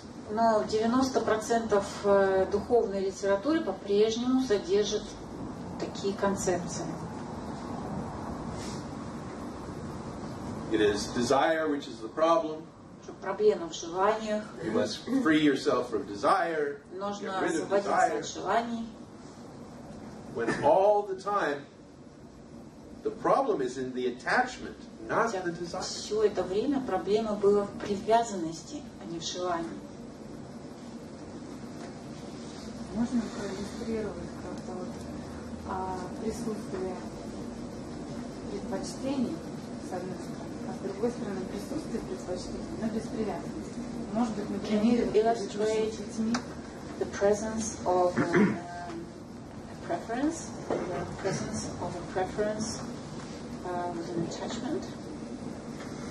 An example of some kind? Просто это очень тонкая вещь. There's a thin line. And Yes. I'd like to catch Okay. it. Here's the example that comes to my mind immediately. Первый пример, который приходит в голову. I want that new car. Хочу вот эту новую машину. It's beautiful. Красивая штука. It's fast. Быстрая. It's red. Красная. It's glorious. I want it. Восхитительная. Хочу и все. That's a desire. Это желание. The secondary, the desire with the attachment Желание с привязанностью is выглядит так. if I get this car, Если бы у меня была эта машина, I'm going to be complete. точнее, если у меня будет эта машина, я буду целостным. I'm going to be fulfilled. У меня будет реализация. My life is going to change.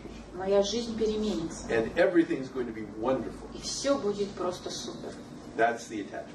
Это привязанность.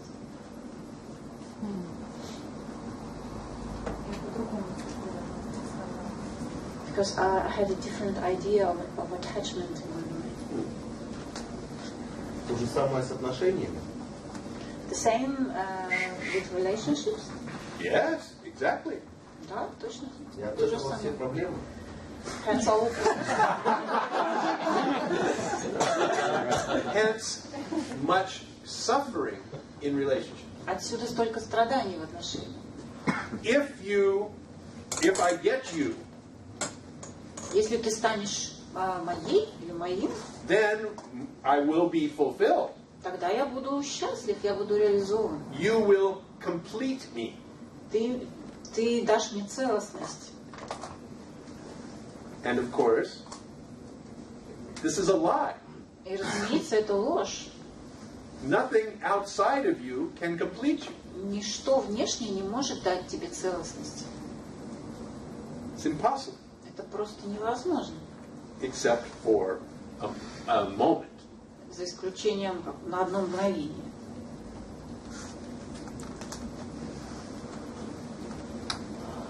And often, when it turns out that this person is not completing you, И когда выясняется, что другой человек не дает тебе целостности, the love turns to hate. Любовь превращается в ненависть. You were supposed to make my life better. Ты должна была сделать мою жизнь лучше. You were supposed to really make my life perfect. Ты должна была сделать мою жизнь идеальной. And it's not. И не сделала. So you are responsible. Ты виновата. You are withholding things from me. Ты не отдаешь мне всего, да? Ты от меня что-то удерживаешь. The things I need to be complete, you're not giving. Те вещи, которые мне необходимы для целостности, ты мне их не даешь. получается, что ожидание и привязанность это синонимы? Then expectations and attachments are synonyms, they're the same thing. That is true. Yes. Да, это так. Ты говорил про твои отношения с Рамешем. Я помню, ты говорил... Remember you talked about your relationship with Ramesh. Ты говорил о том, что тебя притягивало. Ты прям вот не мог не быть с ним, не ехать к нему.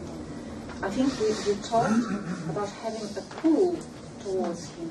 Like you couldn't help coming to see him. Ты мог бы вот на этом примере побольше прояснить про привязанность, непривязанность, про целостность ее. More about attachment. Твои отношения с ним были ну вот до, грубо говоря, после пробуждения и после раза. I mean your relationship with Ramesh before awakening and after. Was it different or? That's a longer answer. So let's take a break for 15 minutes. Поскольку ответ будет долгим, давайте сделаем перерыв на 15 минут. And when we come back, I will. Когда вернемся, я продолжу.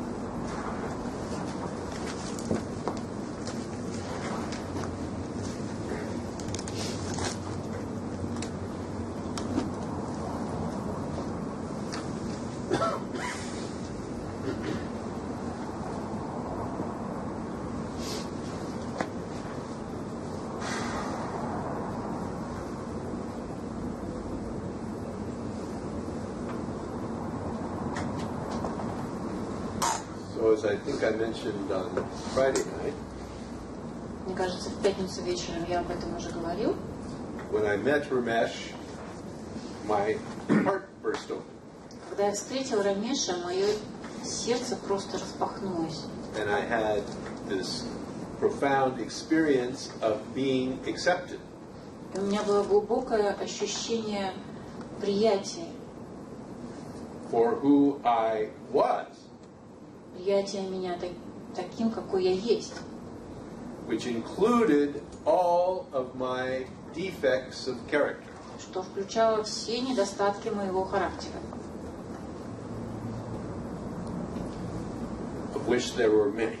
Которых было много. And despite all of that, I felt this acceptance there. И несмотря на все это, я чувствовал, что меня принимают. So this love that I felt, эта любовь, которую я чувствовал, became a kind of love that was infused with the false sense of authorship. Превратилась в любовь, которая была пропитана ложным чувством авторства. It was a love that was, I wanted him. Это была любовь, в которой присутствовало вот это желание, да, другого человека. I felt he was the one who would give me what I wanted. Я ощущал, что он должен дать мне то, что я хочу, что он тот человек, который даст мне то, что мне нужно. Not just wanted, needed. Не просто то, что я хотела, а то, что мне было необходимо. If I could get him, then I felt more complete. Если я бы мог его сделать своим, да, он сделал бы меня целостным.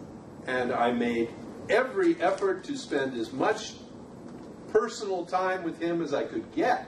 Я прилагал все усилия, чтобы проводить с ним как можно больше времени. And I was horribly jealous. И я ужасно ревновал. Of one person in particular. В частности, к одному человеку. Yorick. Yorick. Йорик такой.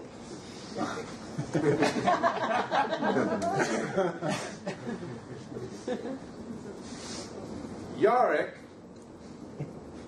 would take Ramesh out on Sunday afternoons in his car.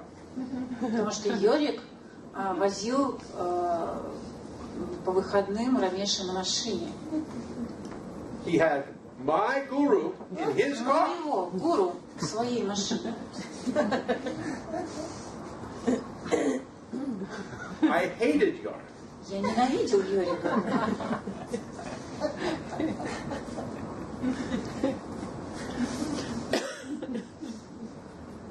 And I was afraid Я боялся, that Ramesh would like Yorick more than me. что Йорик будет нравиться Рамешу больше, чем я. And if he liked Yorick more than me, then he would want to spend time with Yorick and not with me. И если Йорик будет нравиться Рамешу больше, то Рамеш будет проводить больше времени с Йориком, а не со I мной. needed this time. А я хотела это время для I себя. had to have it. Мне было необходимо это время с ним. And this is suffering. Это было страдание. I suffered. Я страдал из-за этого. And that continued. И это продолжалось.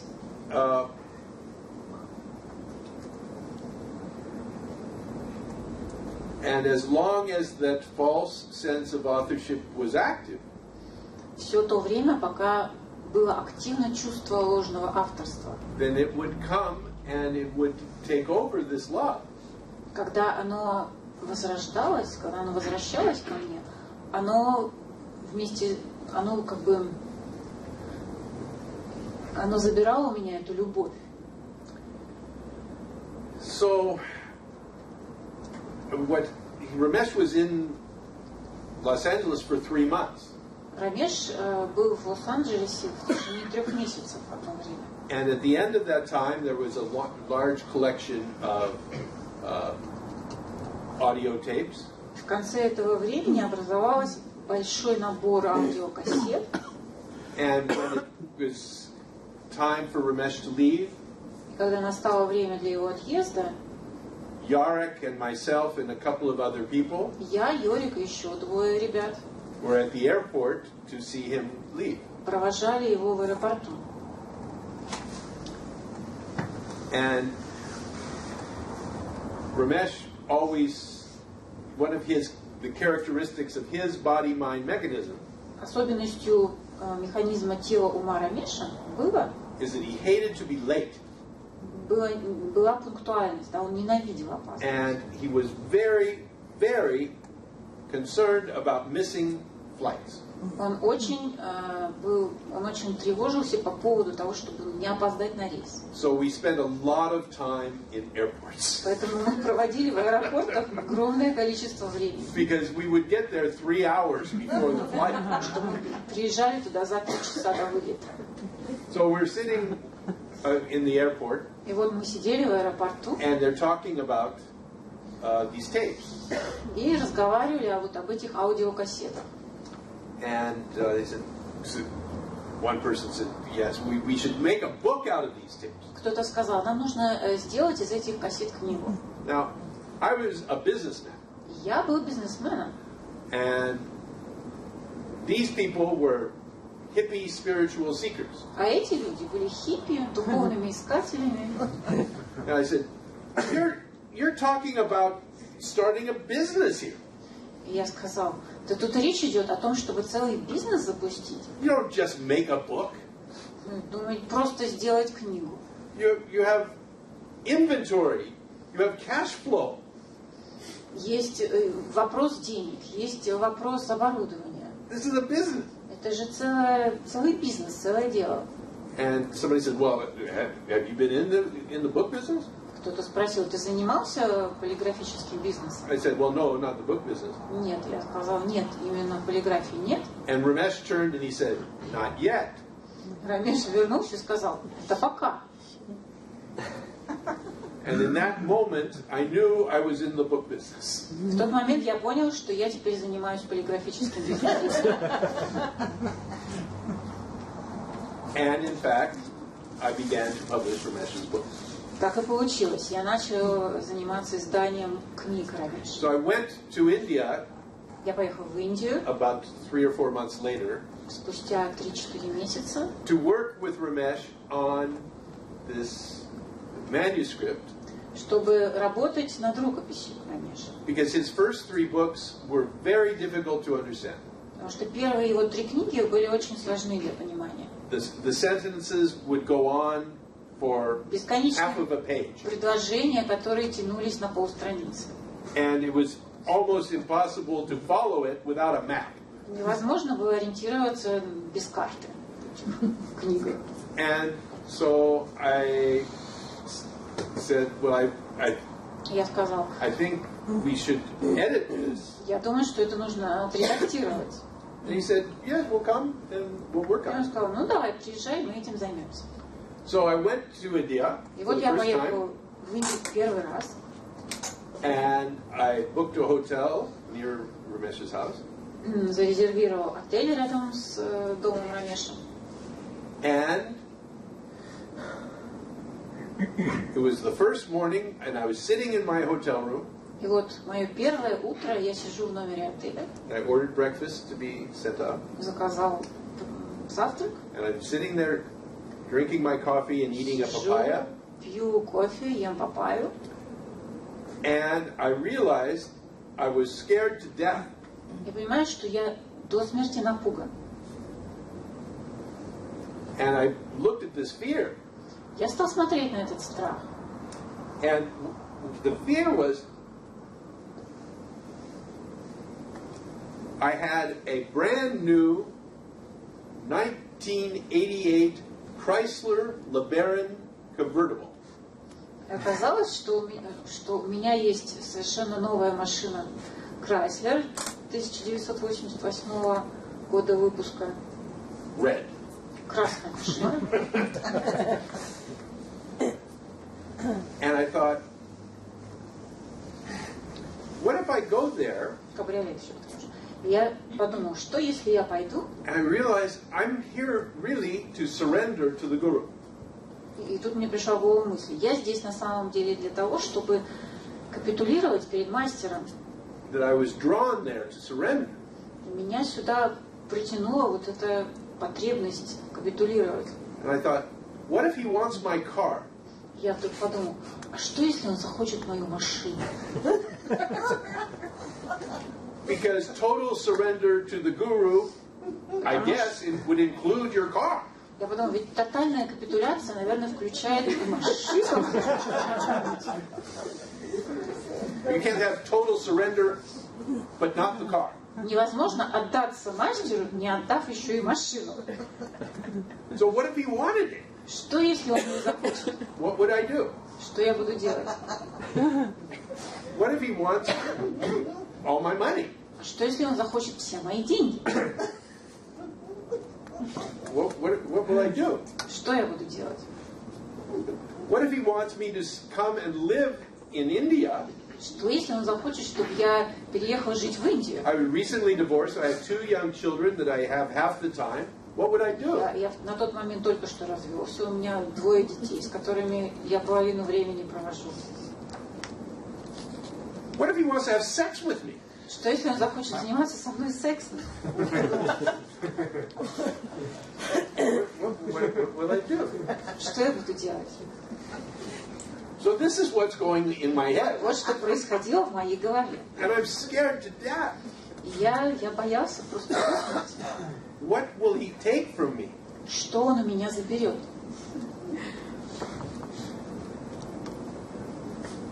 And I went anyway. Но я все же пошел к нему.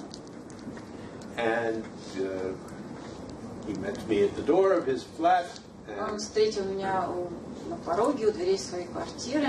introduced me to his family and представил своей семье, offered me some tea, предложил мне чай, and we got to work on this manuscript. и мы занялись рукописью. And I stayed there for about 3 weeks every day. И я ходил к нему каждый день в течение 3 недель. This was before he was giving daily satsangs in his home. Это было еще до того, как он начал давать дома ежедневные сатсанги. And I would come and we'd spend a couple of hours every day working on this И manuscript. вот я приходил каждый день, и мы пару часов работали над рукописью. And then at the end of the 3 weeks, the manuscript was done. К концу 3 недель рукопись была It готова. was time for me to leave. Настало время для меня уезжать. And this was the moment where I had this out-of-body experience. Именно вот в этот момент случилось мое переживание смотрения на себя из-за пределов тела. I was sitting in my hotel room, Я сидел в номере своего отеля, drinking my coffee and having my papaya, пил кофе, ел папайю, before going to say goodbye to Ramesh and his family. как раз перед тем, как пойти попрощаться с Рамешем и его семьей. And I saw myself from the corner of the room, and I saw what I was thinking. И я увидел себя из угла комнаты и увидел, что я думаю. Because what I was sitting there thinking about and concerned about Потому что я именно что сидел и думал, и волновался. was, what can I give him? Думал о том и волновался о том, что же я могу ему отдать. And I could see that and realize that there was no limitation. И я увидел вот так себя со стороны и понял, что нет ограничений. None. Вообще никаких. Anything. You could have anything. Все что угодно. And in that moment, what I was feeling was this incredible freedom. И в этот момент я чувствовал невероятную свободу. Because I was always in fear of what someone would take from me. Потому что у меня всегда был этот страх того, что кто-то может у меня забрать. That I would be taken advantage of. Что мною воспользуются. Because for me it was important that I get as much as possible. Для меня было важно получить как можно больше. I needed to get in order to be okay. Для того, чтобы чувствовать себя хорошо, мне нужно было как можно больше получать. So my biggest fear was that what I needed would be taken away. И моим самым большим страхом было, если у меня заберут то, что мне больше всего нужно. But in that moment, И в тот момент I was completely open. я был совершенно открыт. Anything. Absolutely anything. Все, что угодно. And this was total freedom. И это была абсолютная свобода. The grace of the Guru. Милость гуру.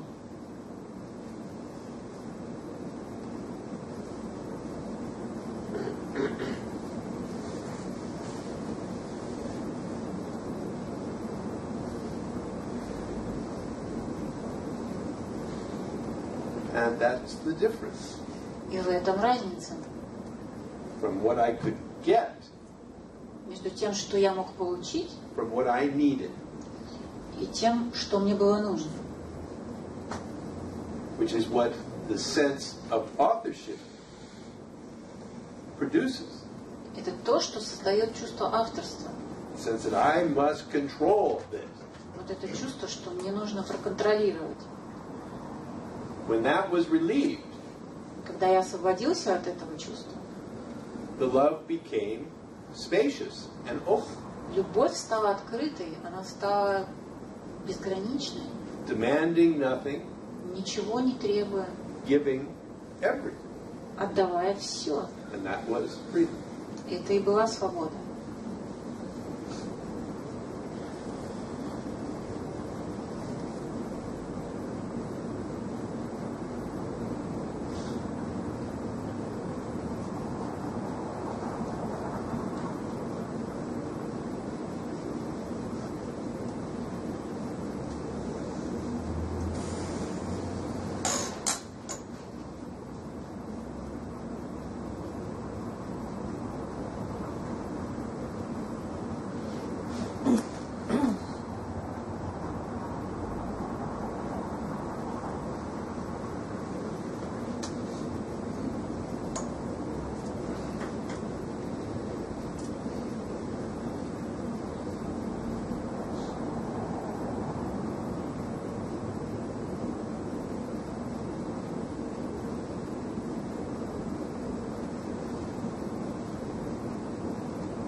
это очень понятный пример для меня, но мне настолько сложно увидеть, как предпочтение быть более здоровым и желание быть более здоровым, что не получается уже много лет. Как предпочтение вот это,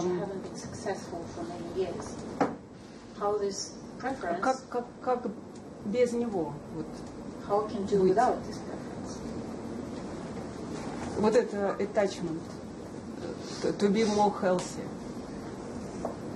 So the question is, are we talking about a desire or an attachment? Вопрос, мы говорим о желании или о привязанности? About attachment. Okay, well, the attachment again comes Привязанность outside of your control. находится вне твоего контроля.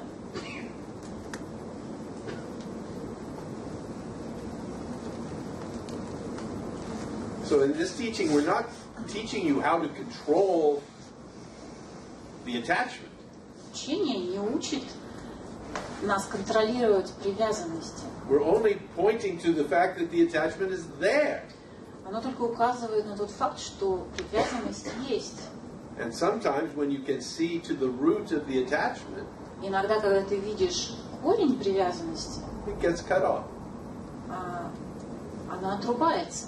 And the suffering И reduces. страдание уменьшается. But the underlying desire remains. Но желание, которое стоит за этим, остается. So the desire to be healthy remains, but the Желание attachment быть to it can здоровой get cut off. сохраняется, но привязанность от нее можно освободиться. Корень этой привязанности зиждется на нужде,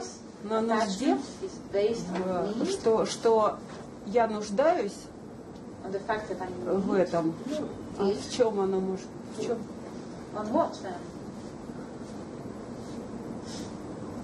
That is what we're pointing you to look at. Мы указываем как раз, чтобы ты посмотрела на это. What is at the root of this? Что является корнем этой So it's привязанности? not about me telling you what it is, it's about you seeing it. Не то, чтобы я могу тебе об этом сказать, это о том, что ты это увидела. В дополнение сказать, что я счастлива сейчас в этом состоянии здоровья, а не буду счастлива тогда, когда я полностью выздоровею. So, is it right to say that I'm happy in this condition of health, rather than saying I will be happy when I'm completely healthy tomorrow? Well, In the present condition. If you can be happy in this condition. yeah, I wouldn't say happy, Я бы не сказал, что там доволен или счастлив, but to accept what is in this moment, which includes the desire for improvement. я бы сказал, что приятие этого момента включает согласием отказа об улучшении. Is peace with the sickness. Тогда наступает покой, да, согласие с болезнью. So the peace with the sickness includes the desire not to be sick. И покой, согласие с болезнью включает желание не быть больным. Это естественно. But that this is what is in this moment. Но это то, что есть в данный момент. Without all the story attached to what will happen later and what I must do and how I must control it. Без всякой истории, накрученной вокруг того, что нужно делать в будущем, как это нужно проконтролировать. And without an expectation to be more. Expectation is the key. И без ожидания. Да, без ожидания. Важно без ожидания. Ожидание — это ключ, он сказал, что да. Without the expectation, yes. Да, без ожидания. Of how this should Ожидание о том, как это должно play out. развиваться, как это должно закончиться.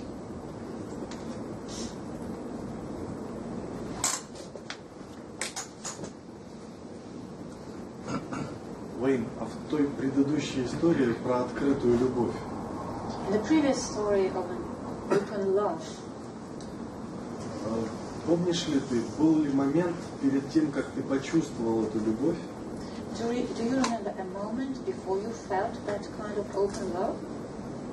Произошло приятие. Was there a happening of acceptance? No, that open love was total acceptance. Нет, это открытая любовь и была тотальным приятием. Yes, same thing. Это то же самое. The acceptance didn't cause the open love, or the open love didn't cause the Приятие не acceptance. стало причиной любви. They are the Любовь same thing. была причиной приятия. Это было одно и то же.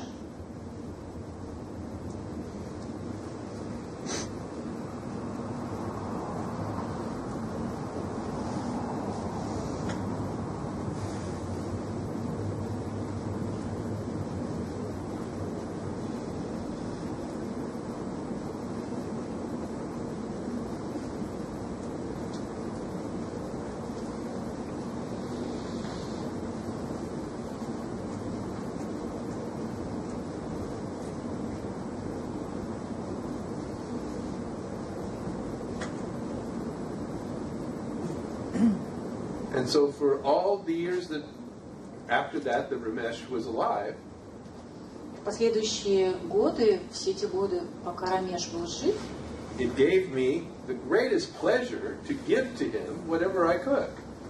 самое большое удовольствие мне доставляло возможность отдать ему все, что у меня было. But there was never any demand or obligation. Но никаких требований, никаких обязательств при этом не было.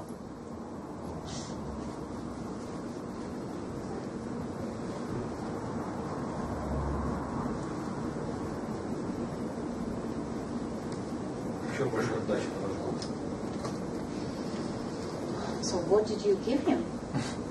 He was a banker. I gave him money. Был банкиром, я деньги ему дала.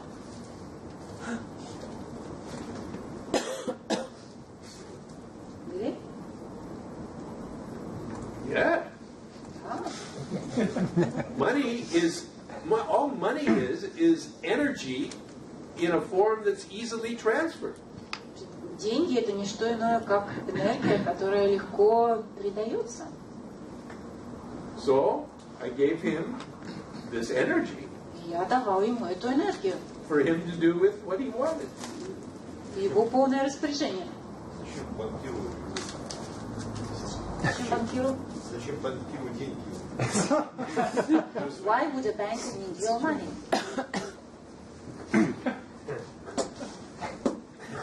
A banker always needs more money. Банкиру всегда нужно больше денег. Клиент его. But you are not his customer. He was the president, the retired president of the Bank of India. Он был президентом в отставке Банка Индии. He didn't own the bank. Он не был собственником банка. He worked for the bank for his entire working life. Но он всю рабочую жизнь работал на этот банк. And then he was retired. А потом ушел на пенсию. And И he could always use money for his family and his всегда мог grandchildren. использовать For life. деньги для своей семьи, для своих детей. То есть вы давали ему деньги не как банкиру, как просто человеку.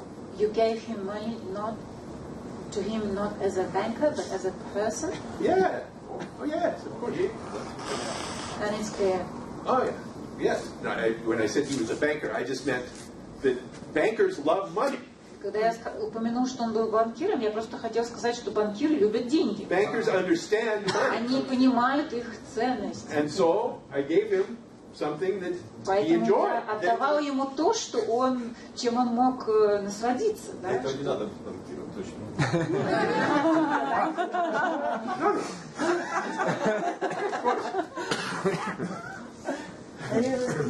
прошла?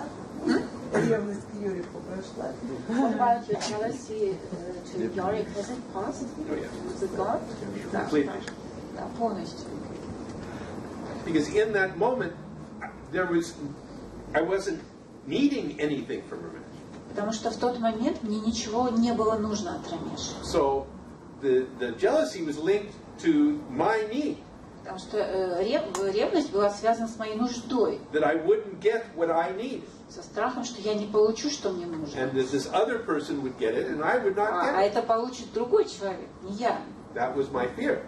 Вот в чем был мой страх. But once I was no longer concerned from getting from him. Но когда я уже не заботился о том, чтобы получить что-то от него, Only for giving. А наоборот отдавать, Then the jealousy was gone. ревность ушла. А были моменты в жизни, когда хотелось отдавать не Рамешу, а другим людям с таким же? Have there been moments in your life when you wanted to give as much to other people as you gave to Ramesh, or with the same feeling? No. Нет. That relationship between me and the Guru is a very, very special one. Отношения между мной и гуру — это очень особенные отношения.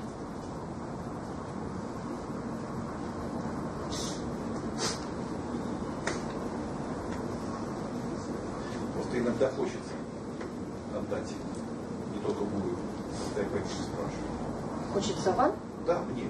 Because I sometimes feel like giving, not just to a guru, but to somebody else. Yeah. И не отдать тоже. But not to give is also okay. Yes, I'm not saying you should give. Нет, я не говорю, что вы должны отдавать. I'm only saying that when this change happened, Я говорю, что когда случилась во мне эта перемена, then the giving represented freedom. то отдавание стало синонимом свободы. The ability to give was freedom. Способность отдавать была свободой. But that was a gift to me. Но это было даром мне.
однажды ваша алкогольная зависимость полностью от вас ушла.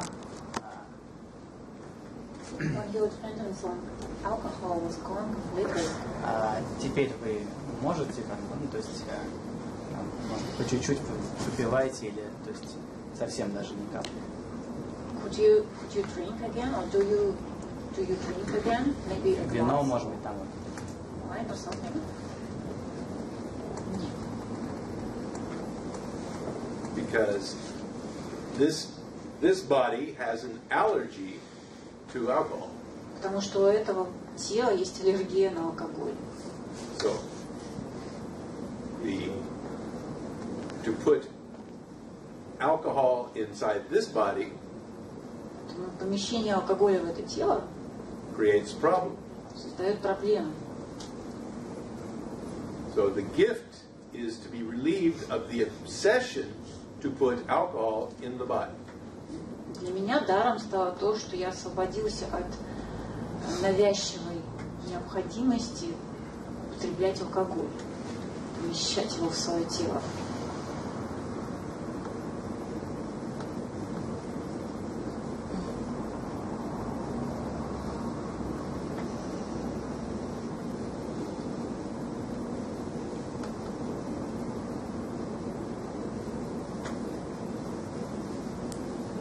Скажите, какой срок трезвости у вас? Какой срок? Трезвости. How long have you been clean?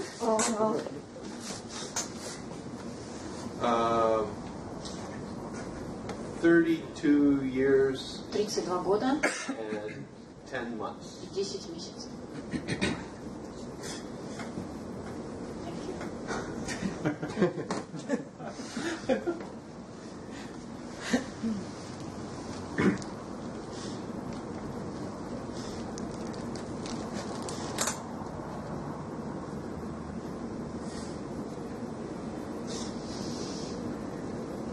Think I would need a drink after all that time. Кажется, что прошло столько времени, казалось бы, уже пора выпить, да, уже должно хотеться выпить.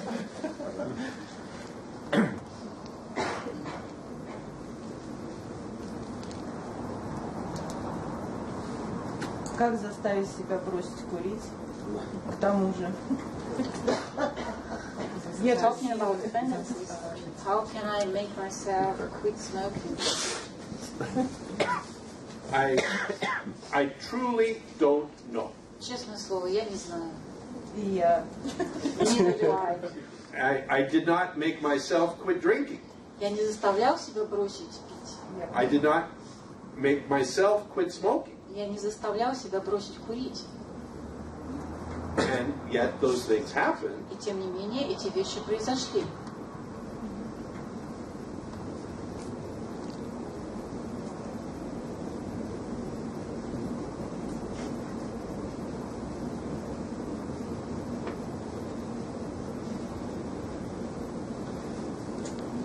Время, когда произошла та любовь открытая, это было восприятие окончательное уже, да? When that open love happened, was it total acceptance? Total acceptance? No. That was a moment. That particular experience was Нет, то переживание было мгновением, да? an experience of acceptance. Это было переживание приятия. Ощущали любовь, и она потом прошла еще. So you felt love at that moment, but then it was gone. That feeling, that particular feeling, then went. Yes. Да, это конкретное чувство потом ушло. Да.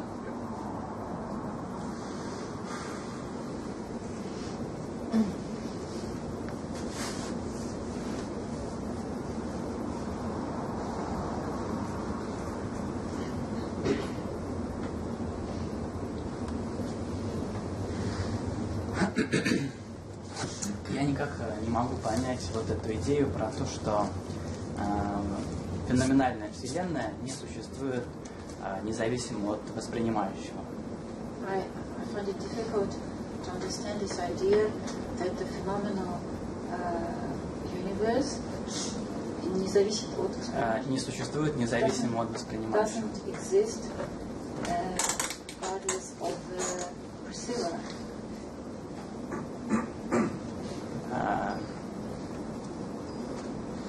Но не могли бы немножко прояснить? Could you clarify that? Ну вот я, например, сейчас еще я писал несколько недель назад в чате, приводил аналогию с компьютерной игрой. I brought an analogy of a computer game. Там, где вот существует компьютерный код там, на языке программирования. Where there is a computer code in the programming language. И в котором в коде описано, например, там, вот эта комната, какая-нибудь комната, да, пространство в игре. Но на экран вот этот код не воспроизводится без того, что, например, игрок не войдет в эту комнату, да, там, в трехмерной игрушке. И только тогда код воспроизводится и выводится на экран. Но до того код остается просто как потенциалом. Код не воспроизводится на экране, пока игрок не войдет в комнату. Ну да, например, есть несколько комнат.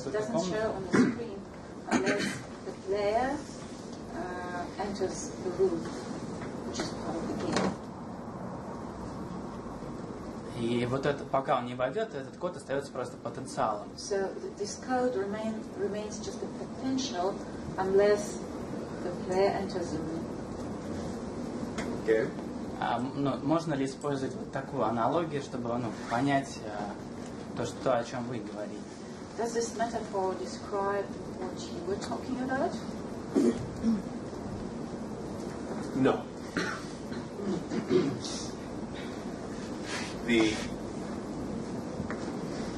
In the metaphor, what I was talking about is that there are infinite rooms in the code.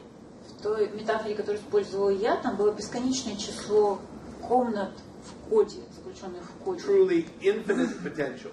Бесконечный потенциал. And it is the movement of the character which will determine which of these rooms becomes visible. И только движения героя определяют, какая из этих комнат проявится, станет видимой. But the number of possibilities is infinite. Но количество возможностей безгранично. Ну, это то же самое, о чем я говорил. It's the same thing I was talking about. Okay. Но почему так? But that, yes, okay. So if that's what you're talking about, then yes. Okay. Если то же самое, хорошо. Да, почему тогда вот тут в этой комнате сидит много воспринимающих, да, и они видят, примерно одинаковую комнату. There are many perceivers in this room, and they all see approximately the same room. Really? Как думаете? We have no way of verifying У this. нас нет возможности это проверить. And you have no way of even verifying whether there are any other perceivers in the room. Даже нет возможности убедиться в том, что нет других наблюдающих в этой комнате. It is only your perception. Других воспринимающих. Это только твое восприятие. Anyway, but what does it matter? На самом деле, какое это имеет значение? It's an interesting mental game. Это интересная ментальная игра.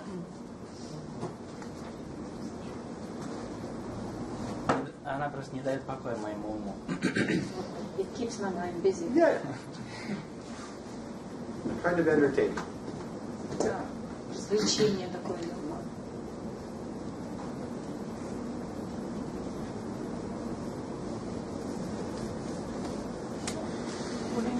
Когда слушать вас, это, я сказала, для меня уникальное переживание. Listening to you is a unique experience for me. Оно доступно 2 раза в год примерно. But it's only available to me about twice a year.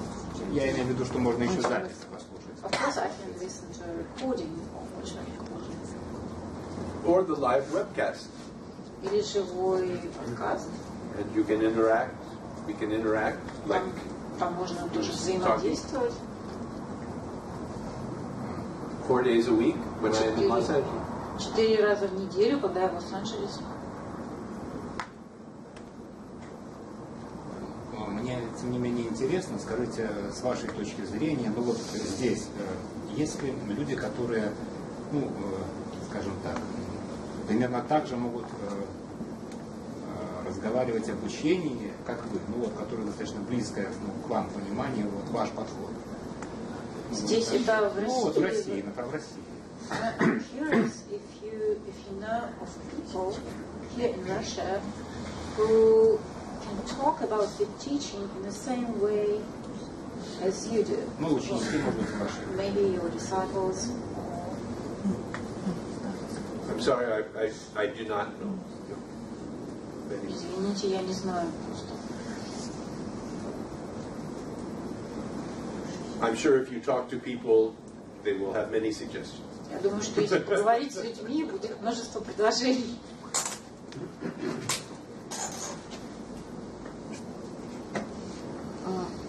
Я сейчас исследовала вот свои ожидания и то, о чем мы говорили.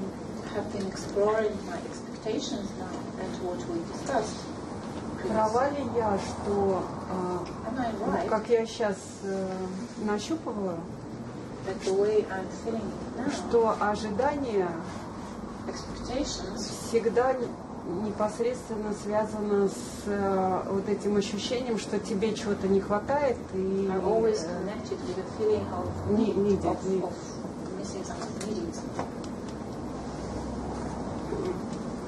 Expectations are desires which have been exploited by the false sense of others. Ожидания – это желания, которые эксплуатировались ложным чувством авторства. Эксплуатируются ложным чувством авторства. То есть может быть ожидание без чувства. So there can be an expectation without a false sense of authorship? No. Нет. То есть это не обязательно. Может быть желание без ложного чувства авторства. То есть получается, это не обязательно ожидание связано с нуждой, с ощущением, что тебе вот нужно. Не обязательно. Это может быть какая-то другая форма чувства ложного авторства, связана с ожиданием. We can say this. Можно так сказать.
вас есть друзья?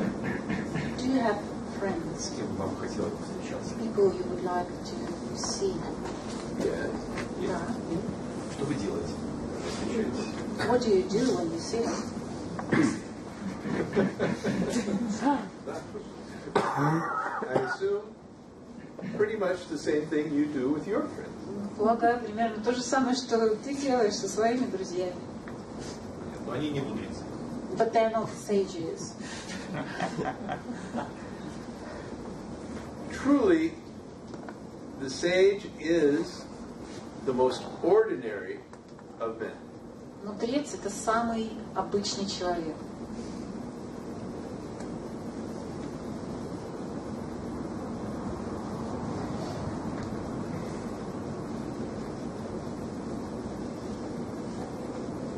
То есть вам не скучно никогда? You don't get bored when you are with friends. Never. Никогда. I'm never bored ever. Мне в принципе никогда не скучно. Life is just too interesting. Жизнь слишком интересная.